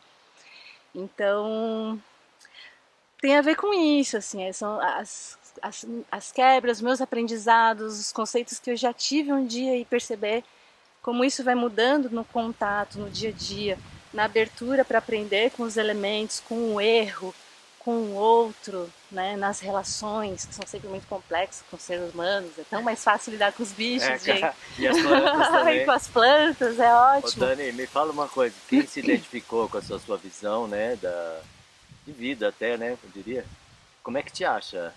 Instagram você tem? Tem o Instagram, a gente também vai fazer, né, não sei se comentaram do curso e tal. Não, mas eu quero saber de você, se quiser deixar o seu WhatsApp, seu Instagram, está liberado aí. Tá certo. Se quiser me encontrar, pode achar. Eu não tenho muita coisa. Não, mas pelo menos a comunicação. Mas pode encontrar. Fiquei interessado, quero saber como que é fazer um projeto com você e tal. Sim, pode entrar em contato, tem Dani.Castro com Z no Instagram. Castro com Z? Eu quis fazer diferente porque o Castro com S já tinha. Pode crer. Então eu inverti. Tá certo. Mudei a visão. E aí, bom, dá pra encontrar lá, que dá pra trocar alguma ideia, alguma coisa assim. E tem um também que chama Além da Lenha. Além da Lenha. Além da Lenha. E é o Instagram também? Tem o Instagram também. E aí dá pra me encontrar lá. Tá bom. E aí dá pra trocar algumas ideias, né? E conversar. Não deixe seu zap não, porque muita gente fica enchendo. Escuta, quando é o seu aniversário? O meu aniversário? É dia 26. Quero saber o signo. Eu sou ariana. Ariana, tá bom. Primeiro, 26 do 3, né? Sou ariana. 26 do 3? É isso mesmo, Primeiro já é Ares, né? E aí... O curso. E aí teremos o curso, que vai ser muito legal, eu acho. A gente está preparando com bastante. Curso? Olha, a gente vai abordar algumas coisas, né? Mas eu vou falar bastante disso, dessa questão das características de alguns elementos e materiais disponíveis. A ideia é talvez pensar em falar de energias alternativas, de materiais sustentáveis também para poder fazer de bioconstrução, talvez a construção de um desidratador solar, alguma coisa de aquecimento solar. Então a gente está elaborando ainda e até conversando bastante a respeito, montando com muito carinho, assim, para ver qual que é, o que a gente pode disponibilizar para começar, assim, sabe? A ideia, quem sabe, se tiver assim uma boa adesão e se for interessante pensar em fazer mais vezes, sabe, né? O Yuri estava falando, conforme a demanda, né, que as pessoas podem requisitar tal ou tal coisa, né? Sim, e aí a gente aborda, né? Então a gente ainda está elaborando melhor, mas minha pegada é bem essa de ver os elementos, de ter essa ideia de padrões naturais para integrar na criação de equipamentos, né, para otimização, que são construções de tecnologias ambientais, né, de diversas formas, né, que a gente fala de bioconstrução, a gente imagina só, né, terra, construir com pau e tal, né, mas é construir mais elementos também que compõem, né, uma habitação, uma melhoria do ar, ou seja, para uma estufa, tipo, entender. E sem preconceito com a tecnologia mais de ponta. Eu acho que, assim, é uma coisa que é interessante, né, na visão até bastante da permacultura, que eu acho que é isso, da nossa fortaleza como humano, né, é a gente conseguir integrar muito bem a sabedoria ancestral, né, tradicional de fato, com a tecnologia e o conhecimento científico e cultural que a gente já adquiriu com o tempo, né, como registro. Então, por que não a gente pegar tudo isso que melhor de tudo e fazer e continuar e estar aberto, Chico, para se algum dia isso for refutado, que a gente considera melhor agora, tudo bem, que venha uma melhor proposta e outra melhor, porque é assim que a gente evolui, né? A gente fazendo essa troca, fazendo essa composição, se precisar uma decomposição para poder recompor de outra forma, então a gente precisa ter essa flexibilidade, acho que é por isso que a gente se adaptou até agora no planeta, né? Então a gente precisa continuar esse exercício, porque é um exercício o exercício das relações humanas, às vezes, né, de errar e como que lida e como que dá, né, de algumas coisas de pensar diferente um do outro, mas o que a gente tira dessas diferenças? Então tudo isso é um exercício de estar, de viver no planeta e nossa, não pode ser um peso, vamos se divertir, vamos aprender com erro e tudo bem, só vamos seguir, né, sabe? Acho que é essa a ideia. Legal. Por mim tá bom. Tá ótimo, bora junto. Obrigado, Dani, valeu. Que legal.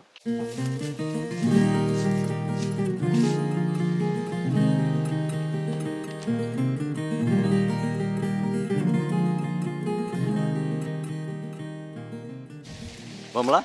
Não tá molhado não? Tá bom.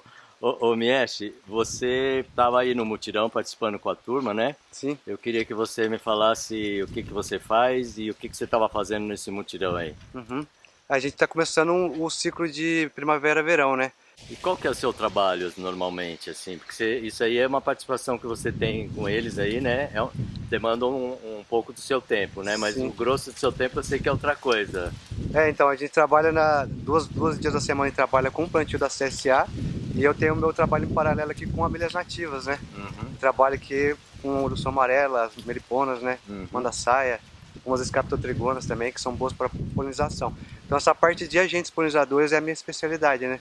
Então eu me especializei... Agentes polinizadores. Vamos explicar porque tem gente que nem sabe que é necessário a polinização para a gente ter algumas das coisas que a gente consome, né? O nosso alimento, né? Como é que funciona Bom, isso? No caso, quando a gente faz adensamento de colônias, né?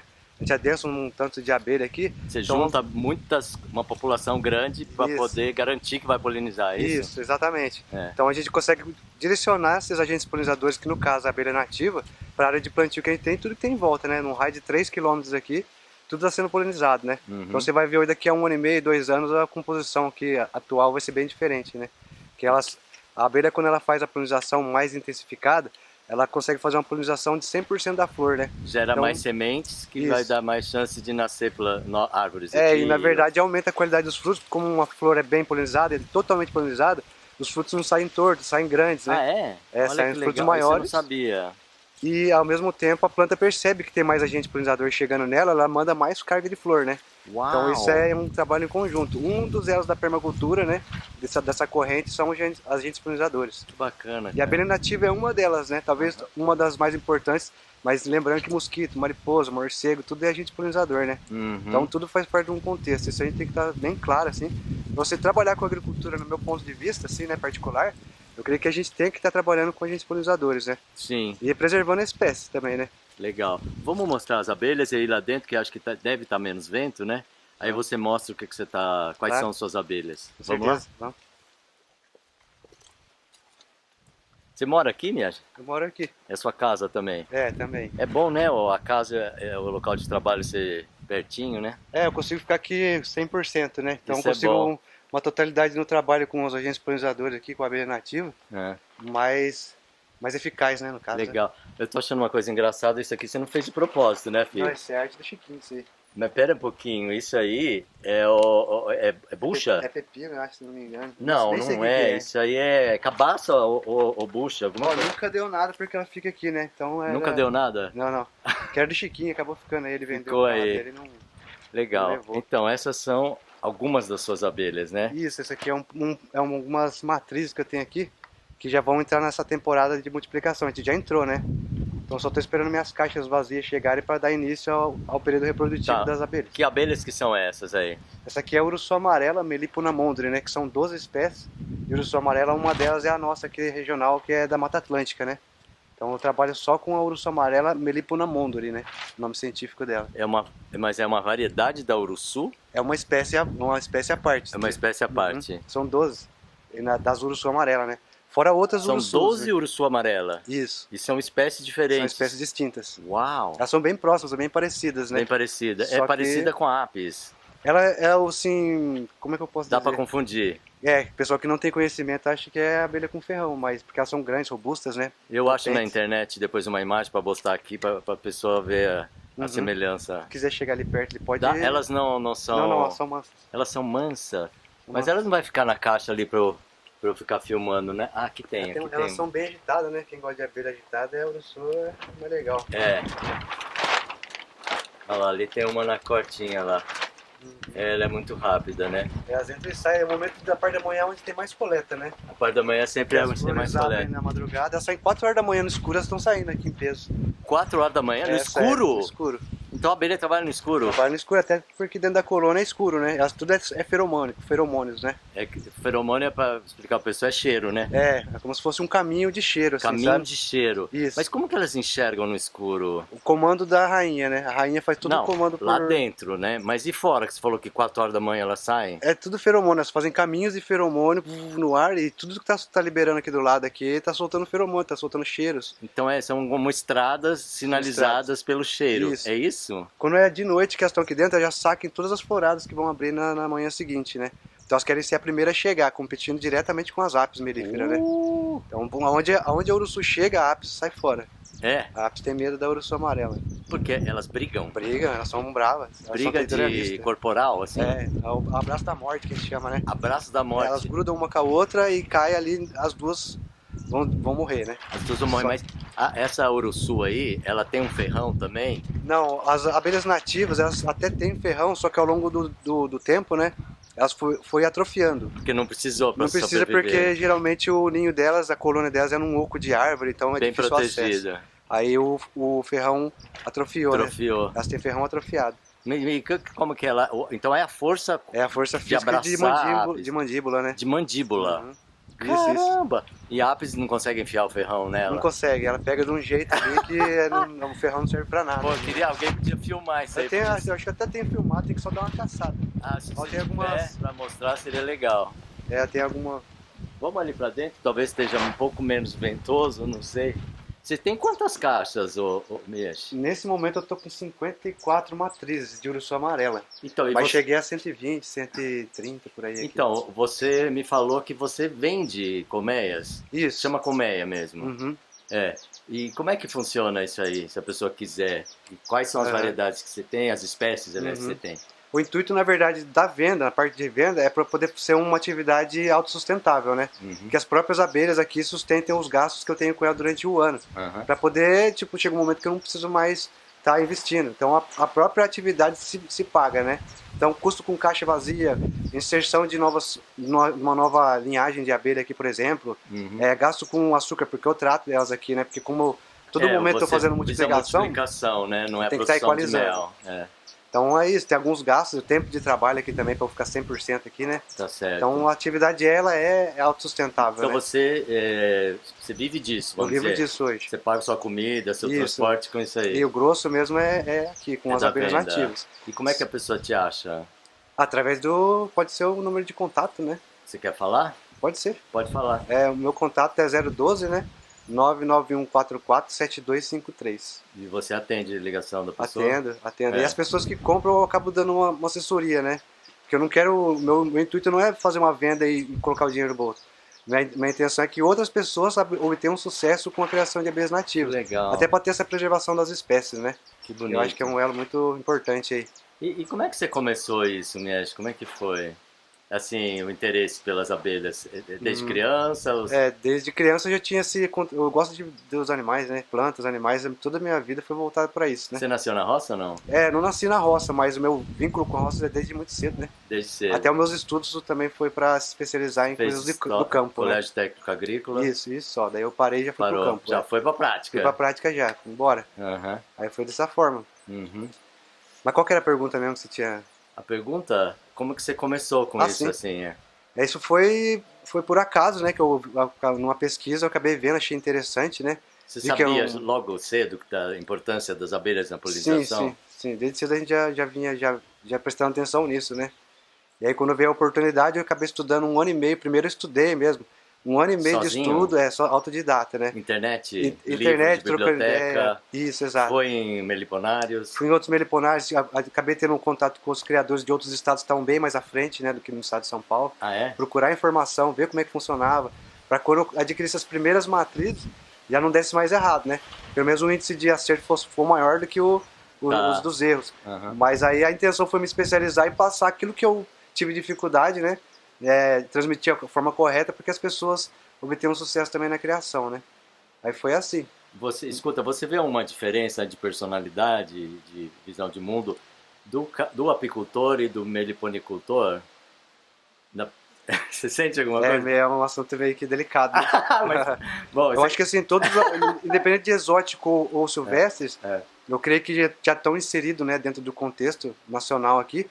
Então tem que ter pessoas que tenham especialidade nisso, né, para poder levar de uma melhor forma possível, para que isso seja, quem está trabalhando com exótico, que seria a Apis mellifera, seja mais, como é que eu posso dizer, menos invasivo possível, né?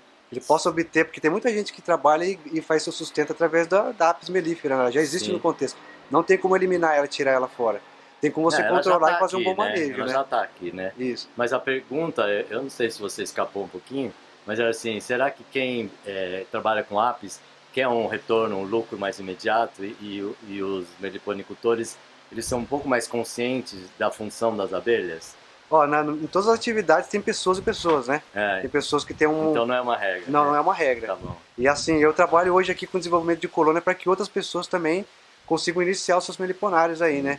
Mas o subproduto delas também é muito bom. Importante. É pólen, própolis, mel. Também é uma outra vertente, tanto na Apis mellifera, né, na exótica, com ferrão, quanto nas abelhas nativas, né? Também nas nativas? Tem também. Pólen, própolis, cera. Tudo é subproduto, são outras vertentes. E às vezes até essa outra vertente é o que segura todo o gasto do meliponário para que você desenvolva colônias, né? Tá certo. É isso, e preserve a espécie. Legal. E no caso aqui, você tem a certeza que você vai preservar uma espécie específica, como no caso aqui o urso amarela, você tem que ter no mínimo aqui, em uma média de 50 colônias com linhagens diferentes.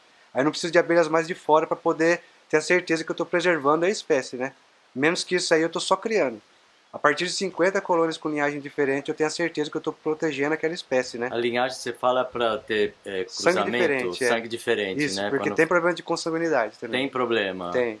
Então, para você estabilizar um plantel, saber que está preservando a espécie, no mínimo 50 linhagens diferentes da mesma espécie, né? Nossa, mestre, você sabe muita coisa. 8 anos. 8 anos dormindo e acordando abelha nativa. Abelha nativa. O resultado é esse, graças a... E você fica um pouco assustado, né, com essas mortandades de abelha? Acontece só com a Apis ou acontece também com as nossas nativas? Geral, né? E geral. Não são só as abelhas também, porque elas são muito sensíveis. Ninguém fala das nativas, né, quando dá essas mortandades. Por que será? Porque a maior parte está na natureza, né? Assim, né? Ninguém fala muito... A meliponicultura em si é uma atividade nova, né? Então tem muito desenvolvimento de pesquisa. Aqui é um centro de pesquisa também de espécies, né? Tudo que eu tenho aqui que eu vou adquirir de conhecimento, vou transmitindo, converso com outros criadores, também outros meliponicultores, né? E a gente vai trocando informação. Às vezes o que está acontecendo aqui no meu meliponário hoje, um zangão, por exemplo, enxameações, está acontecendo lá no Vale do Paraíba também com outros criadores, a gente se fala, né? Vocês têm uma rede, então? Temos uma rede. Legal. Assim, de conhecimento e de criação, né? Ô Miyashi, então fica o convite, que você já aceitou, né? De voltar um outro dia aqui, que eu queria aprofundar mais isso com você, porque eu desconheço, eu já fui apicultor, mas esse mundo das abelhas nativas, eu não conheço praticamente nada. Sim. E eu acho que a gente pode ter uma conversa muito rica. Claro. Olha, temos 120 espécies de abelha nativa só no estado de São Paulo, né? Só no estado de São Paulo. É muito vasto. 120, cara. É muito rico, né? É rico. E tem pouco estudo, né? Então eu sou especializado mais em urso amarela, mandaçaia e algumas meliponas, né? Que são dessa região. São regionais, são abelhas do nosso estado aqui, né? E na nossa região geográfica. Mas são 120, né? Então tem muito trabalho a ser feito, muitos meliponicultores que a gente almeja que comecem um trabalho bem feito, né? Você dá assistência técnica também, se a pessoa quiser, assim, começar?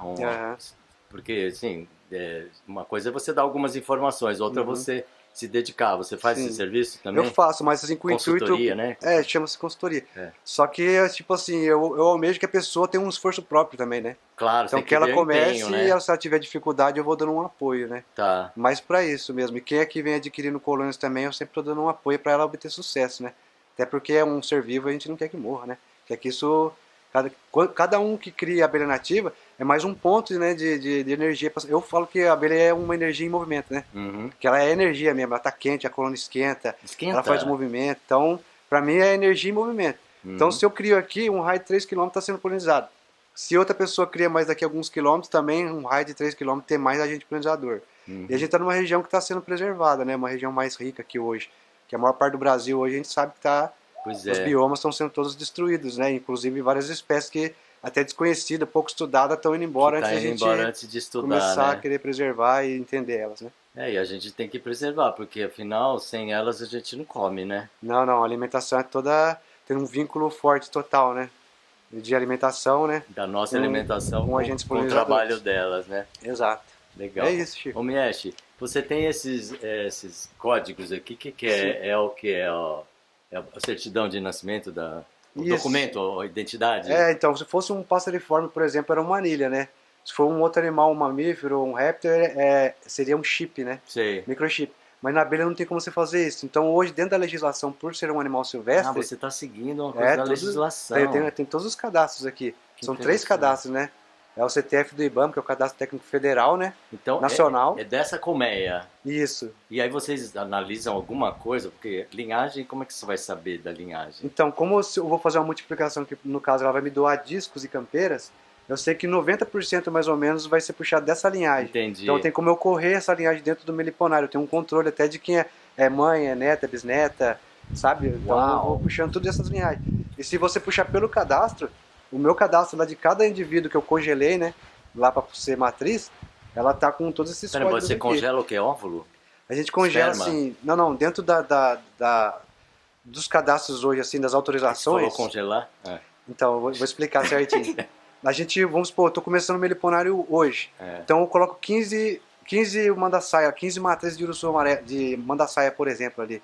Essas 15 que eu cadastrei, eu não posso mexer, elas estão congeladas. A partir dos descendentes dela que eu posso começar a comercializar. Tá. Mas as matrizes em si, elas são congeladas, eu não posso mexer, né? Mas você controla a fertilização? Como fala? Como que fala? Quando cruzamento delas? E o zangão é esporádico, né? O zangão vem de todo lado. Mas, assim, as princesas, eu consigo doação daquela colônia específica, a matriz doadora, né? Então eu consigo tirar os discos dela e saber que pelo menos de 85% a 90% vai ser puxado dela. Discos? O que é disco? Os discos de cria, né? Não tem, na época me referi aos quadros, né? Com cria. Aqui são discos. São discos, porque um dia a gente vai abrir aqui, como a gente tá na época de reprodução delas, todo momento eu vou estar abrindo para poder verificando, para ver se está no ponto de fazer a multiplicação. Legal. Aí dá pra gente ver certinho a estrutura interna, né, da colônia. Então, o voo nupcial é fora da colmeia, é isso mesmo? Raramente é fora, geralmente acaba acontecendo dentro da colônia. Os zangões então entram... zangão de outra...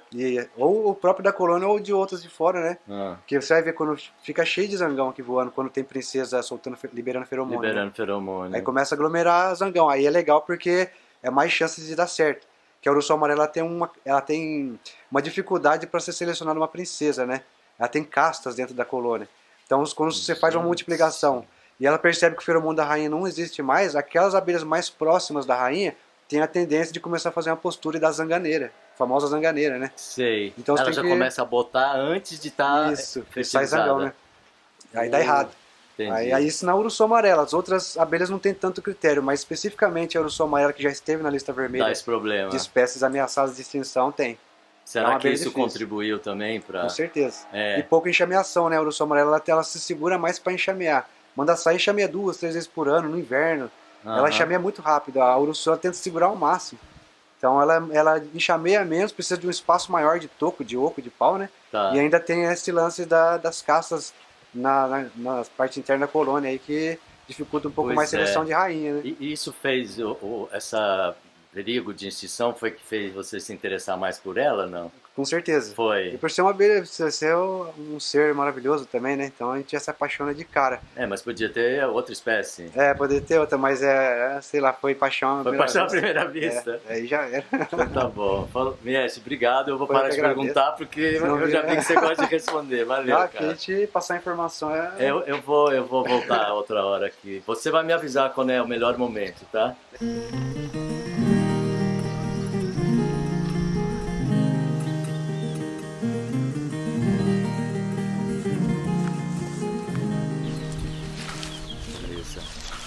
Beleza.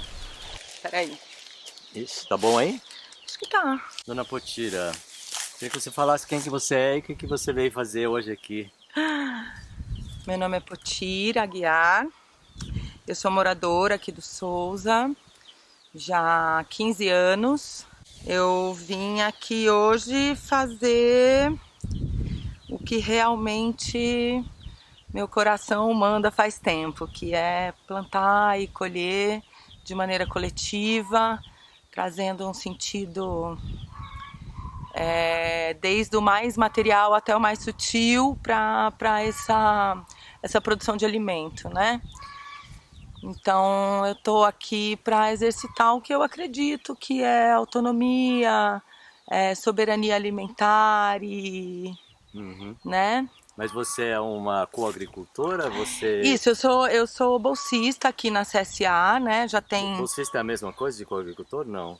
Os coagricultores são quem realmente são os responsáveis, né, pela produção, são quem planejam e eles têm a ajuda de bolsistas, né, que é um grupo de apoio que vem e põe a mão na terra mesmo, né, isso dentro dessa estrutura maior que são as cestas e toda essa atividade coletiva, né? Mas você não vem diariamente, assim? Você não, vem eu venho uma vez por semana. Uma vez por semana, Isso. meio período, é isso? Meio período. Ah, tá certo, legal.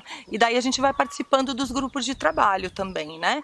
Porque como são camadas de envolvimento, né? A gente quer ir para feiras, a gente tem eventos para participar, para divulgar, cursos para fazer aqui. Você atua então nessas áreas também. Precisa também desse apoio, né? Então a gente encontra entre as pessoas quem queira participar eventualmente, pontualmente ou mais regularmente de algum grupo de trabalho.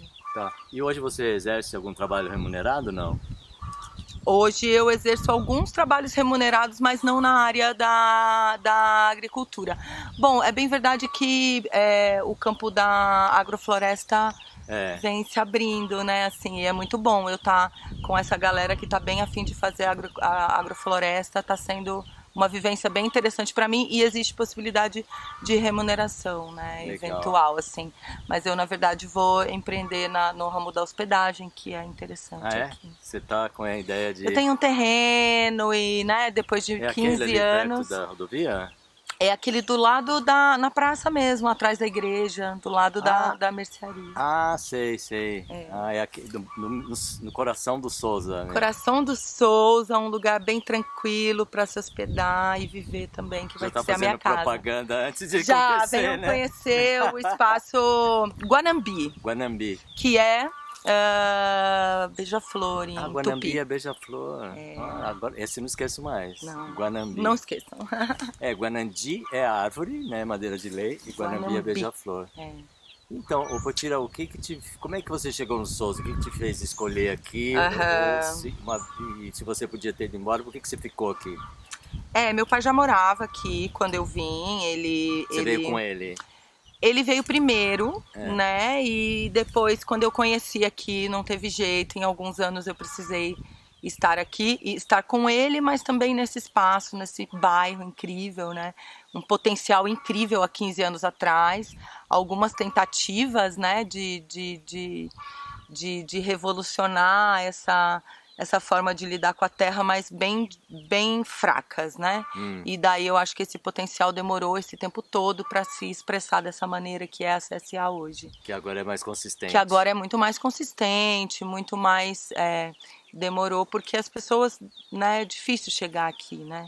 É difícil estar aqui, não é fácil. Largar todos aqueles hábitos antigos, aquelas... Tem muita coisa, muita casca para descascar para a gente poder estar aqui, né? Então, e aí eu cheguei, através do meu trabalho eu consegui estar aqui, mas eu cheguei em 2009, mas em 2012 realmente eu estava numa situação assim bem deprimida, usando alguns remédios e não estava nada feliz com o meu trabalho e comecei a ter contato com o pessoal da agroecologia e aí eu comecei a vislumbrar essa possibilidade e aí eu acabei usando o espaço que meu pai tinha para fazer uma horta orgânica, para fazer você fez, agora eu tô lembrando. Eu fiz uma horta orgânica. Naquela várzea ali, né? Isso, ali onde a gente morava.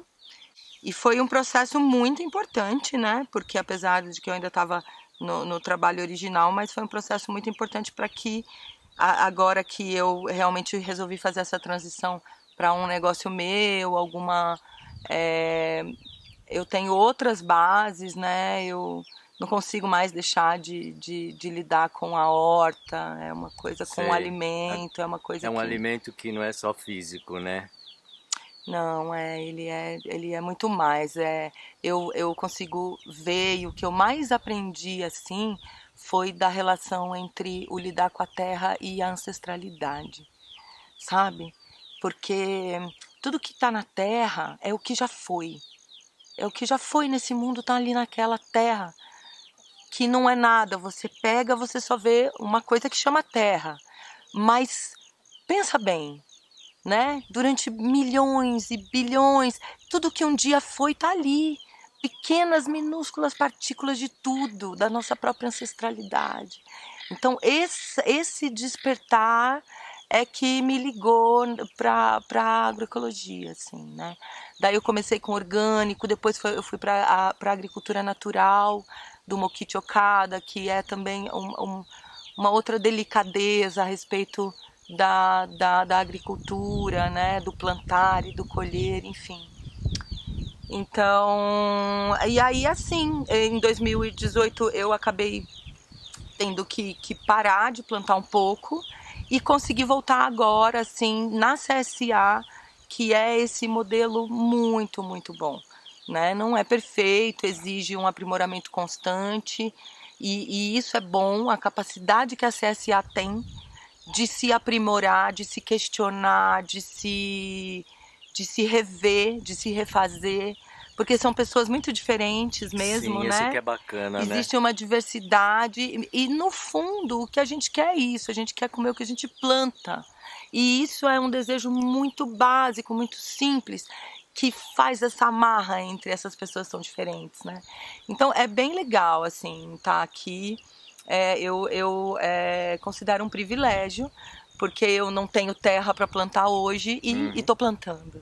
E estou comendo o que eu planto e estou vendo outras pessoas comerem o que eu colho, entendeu? Bacana. Então esse ciclo está existindo para mim graças à CSA e me inspirando a voltar a ter as minhas hortinhas preferidas. E você não sabia o que ia falar? Falou super bem. Ah, obrigada. Obrigado, foi muito gostoso escutar você, Potira. Bacana. Pode ir.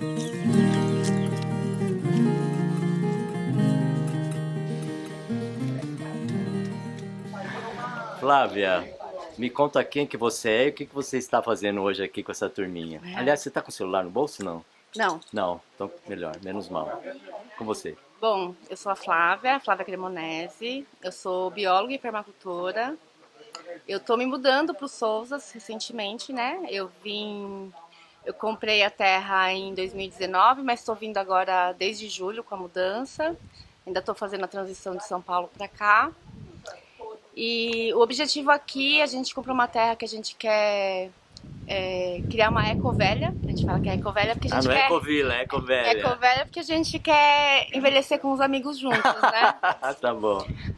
Poder se cuidar, assim, envelhecendo juntos de uma forma mais saudável, em contato com a terra, né? E até por conta da permacultura eu quero implantar tecnologias de permacultura nessa terra, fazer uma regeneração, né?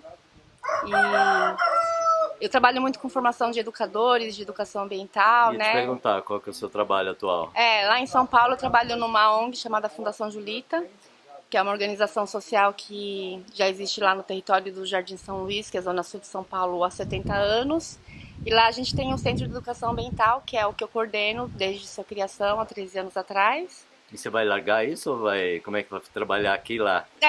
A gente vai manter uma conexão, né? Tem um trabalho ainda de mentoria para ser feito lá, mas já tem boas sementes lá para continuar o trabalho também. Então eu trabalho muito com formação de educadores ambientais, de professores para desenvolver educação ambiental, né, nas escolas, tanto formal quanto informal. E desenvolvendo tecnologia de permacultura, né, com consultoria, oficinas. Então já trabalhei bastante com o SESC, dando oficinas de permacultura. Legal. de educação ambiental. E você é uma coagricultora aqui? Não, você tá só namorando o povo aqui? Eu tô namorando, eu quero plantar medicinais, né, lá no sítio. Eu tenho um apreço, assim, pelas medicinais. Tô brincando um pouco de destilação, com hidrolatos e óleos essenciais. E quero cultivar medicinais em sistema agroflorestal para produzir comida e medicinais. Ainda chegando, né? Pisando devagarzinho. Conhecendo, né? Mas tem esses planos aí já antigos comigo, que eu tô trazendo junto. E aí eu tô me aproximando do pessoal aqui. Esse movimento do CSA é muito legal, muito interessante. E foi muito lindo colher camomila hoje. É lindo, né? Camomila tem uma coisa especial, né? A delicadeza, o aroma. Não, a gente tava ali, a gente até falou, estamos chapados de camomila já. Pode crer. Porque tava todo mundo bem calminho, colhendo. Escuta, por que você escolheu o bairro do Souza? Você viu outras possibilidades antes? O que te fez escolher? Sim. Eu e a Dani, né, que é minha sócia nesse projeto, a gente, por conta da permacultura, a gente tem buscado uma terra que tem algumas características, né, que a gente encontrou nessa terra.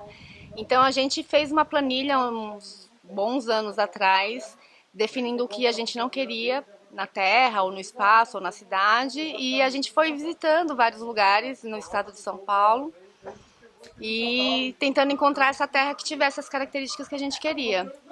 E aí foi meio destino, assim, uma semana que eu não estava meio chateada, porque eu estava de folga e não tinha me organizado para descansar, viajar.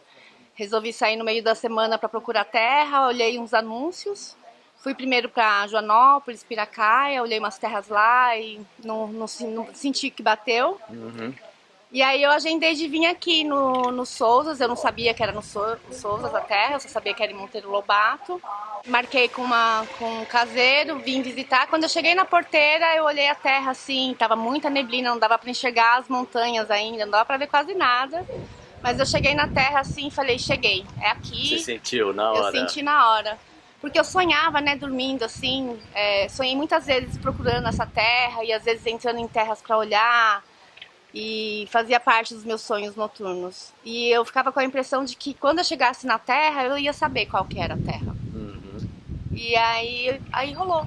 Deu certo, aconteceu. E aí depois que eu encontrei essa terra, que eu gostei dela, é que eu soube que aqui era o Souzas, que era um bairro que tinha já uma movimentação. Você nem sabia das pessoas e dos movimentos que existiam aqui? Não. Foi amor à terra. Foi amor à terra. Ao lugar. E aí depois que a gente soube que tinha todo esse movimento cultural, desse pessoal também, né, da galera da permacultura, da agroecologia, eu falei, pronto, é que aqui legal, mesmo. Né? Então foi um encontro, assim. Foi busca de mais de décadas, assim. Jura? Juro. Quantos anos você tem? Eu tenho 43 anos.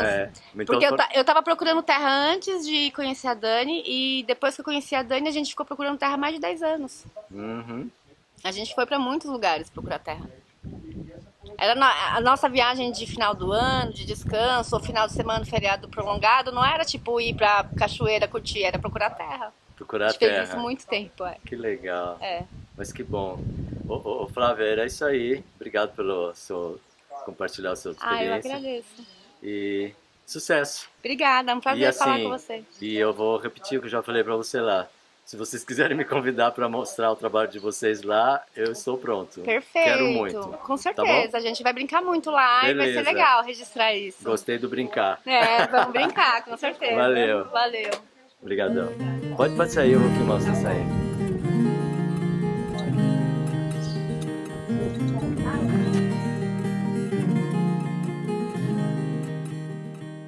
Então, sobre essa coisa comunitária, né? A gente estava conversando um pouco antes ali no café da manhã. Vocês estão propondo um curso, né? Que eu acho que seria até para sensibilizar e capacitar pessoas e interessar para serem parceiras e trabalharem com vocês. É isso mesmo? Tô certo? É isso, né? A gente, dentro dessas iniciativas comunitárias que a gente tem a CSA, que ela está começando a promover alguns cursos. E esse curso que a gente vai promover, ele chama Práticas Comunitárias para Construir o Fim do Mundo, né? O nome é um pouco provocativo, eu acho que... Intencionalmente. Se fala muito de fim de mundo hoje, do fim do mundo, né? E quando a gente fala o fim do mundo, a gente fala deste mundo, né? Que é um mundo que que ele está entrando em colapso, como nós né? conhecemos, né? Exato, do jeito que a gente está fazendo as coisas, com essa degradação, com essas questões sociais também bem complexas e latentes, né? Então, e a gente acha que o caminho para superar isso, na verdade, para construir o fim desse mundo, construir o fim desse mundo é construir o próximo, né? O próximo mundo. Então, tipo, as práticas comunitárias, eu acho que a gente olha para o passado e olha para o futuro ao mesmo tempo. As práticas comunitárias, eu acho que está um ponto-chave do método de como a gente construir novas relações. Então, aqui, né, no bairro do Souza, onde a gente está, tem algumas práticas comunitárias em funcionamento. A Roça do Futuro é uma delas. E aí nesse curso tem a PSP, que é uma iniciativa de internet comunitária, tem a Afluentes, que é um grupo das mulheres, tem a escola, o Pandavas, né, que é uma escola gerida pelos pais, tem algumas iniciativas, né, e a gente tem o Festival da Mandioca, que é construído coletivamente, tem algumas iniciativas, umas mais pontuais, outras mais perenes, mas que permeia bastante a cosmologia do bairro, né. Então a gente quer quer encampar esse primeiro curso, que ele é bem geral, é uma vivenciar várias possibilidades de práticas comunitárias que podem construir esse novo mundo, ou construir o fim do mundo, como a gente está chamando. Vamos falar mais, vai ser em outubro, você pode dar data já? É no feriado do dia 12 de outubro, tá? Vai começar, 12 de outubro é uma quinta-feira, ele vai se iniciar na quinta e vai finalizar no domingo, né? E aí tem hospedagem, né? O pessoal vai poder ficar por aqui, a gente pretende fazer tudo a pé, são vários lugares que a gente vai visitar, porque são várias iniciativas, contato com várias pessoas, né? E vamos trabalhar alguns macrotemas, né? Tecnologias no sentido mais... tecnologias ancestrais com novas tecnologias, a gente fazer coisas, a agroecologia, né? A agrofloresta e o cultivo de hortas e tal, a gente vai praticar isso. Alguma coisa de bioconstrução e de energia também, né? Então vão ter alguns macro temas, a gente está lançando aos poucos a programação e vão ser várias pessoas compartilhando e a gente vai conviver com essa experiência comunitária, assim, em várias temáticas da vida. Escuta, onde que a pessoa pode acompanhar para saber exatamente os detalhes? A gente tem um Instagram da nossa CSA, que é do CSA Espaço Terra. Eu tô sem ele aqui agora, porque ele é novo. Tá, tudo bem, mas depois a gente bota o link a gente coloca embaixo, mas é a CSA, não é Espaço Terra, desculpa, é a CSA da Montanha, tá? Que é o nome da nossa CSA. E a gente tem um Instagram e lá vai estar sendo divulgado, né? A ideia é que esse seja um primeiro curso que gere essa, né? Essa experiência, essa vivência, e que depois a gente desdobre em mais cursos, né? Dando certo, a gente quer fazer de forma mais recorrente, e talvez mais focado em temas específicos, né? Mas dessa vez o tema específico são as práticas comunitárias, né? Que vão construir outras possibilidades de relação. Precisa ter algum pré-requisito para fazer esse curso? Não, apenas o interesse? Apenas o interesse, Ele tem um custo, né? Para viabilizar. E isso está tudo descrito nas divulgações lá do Instagram.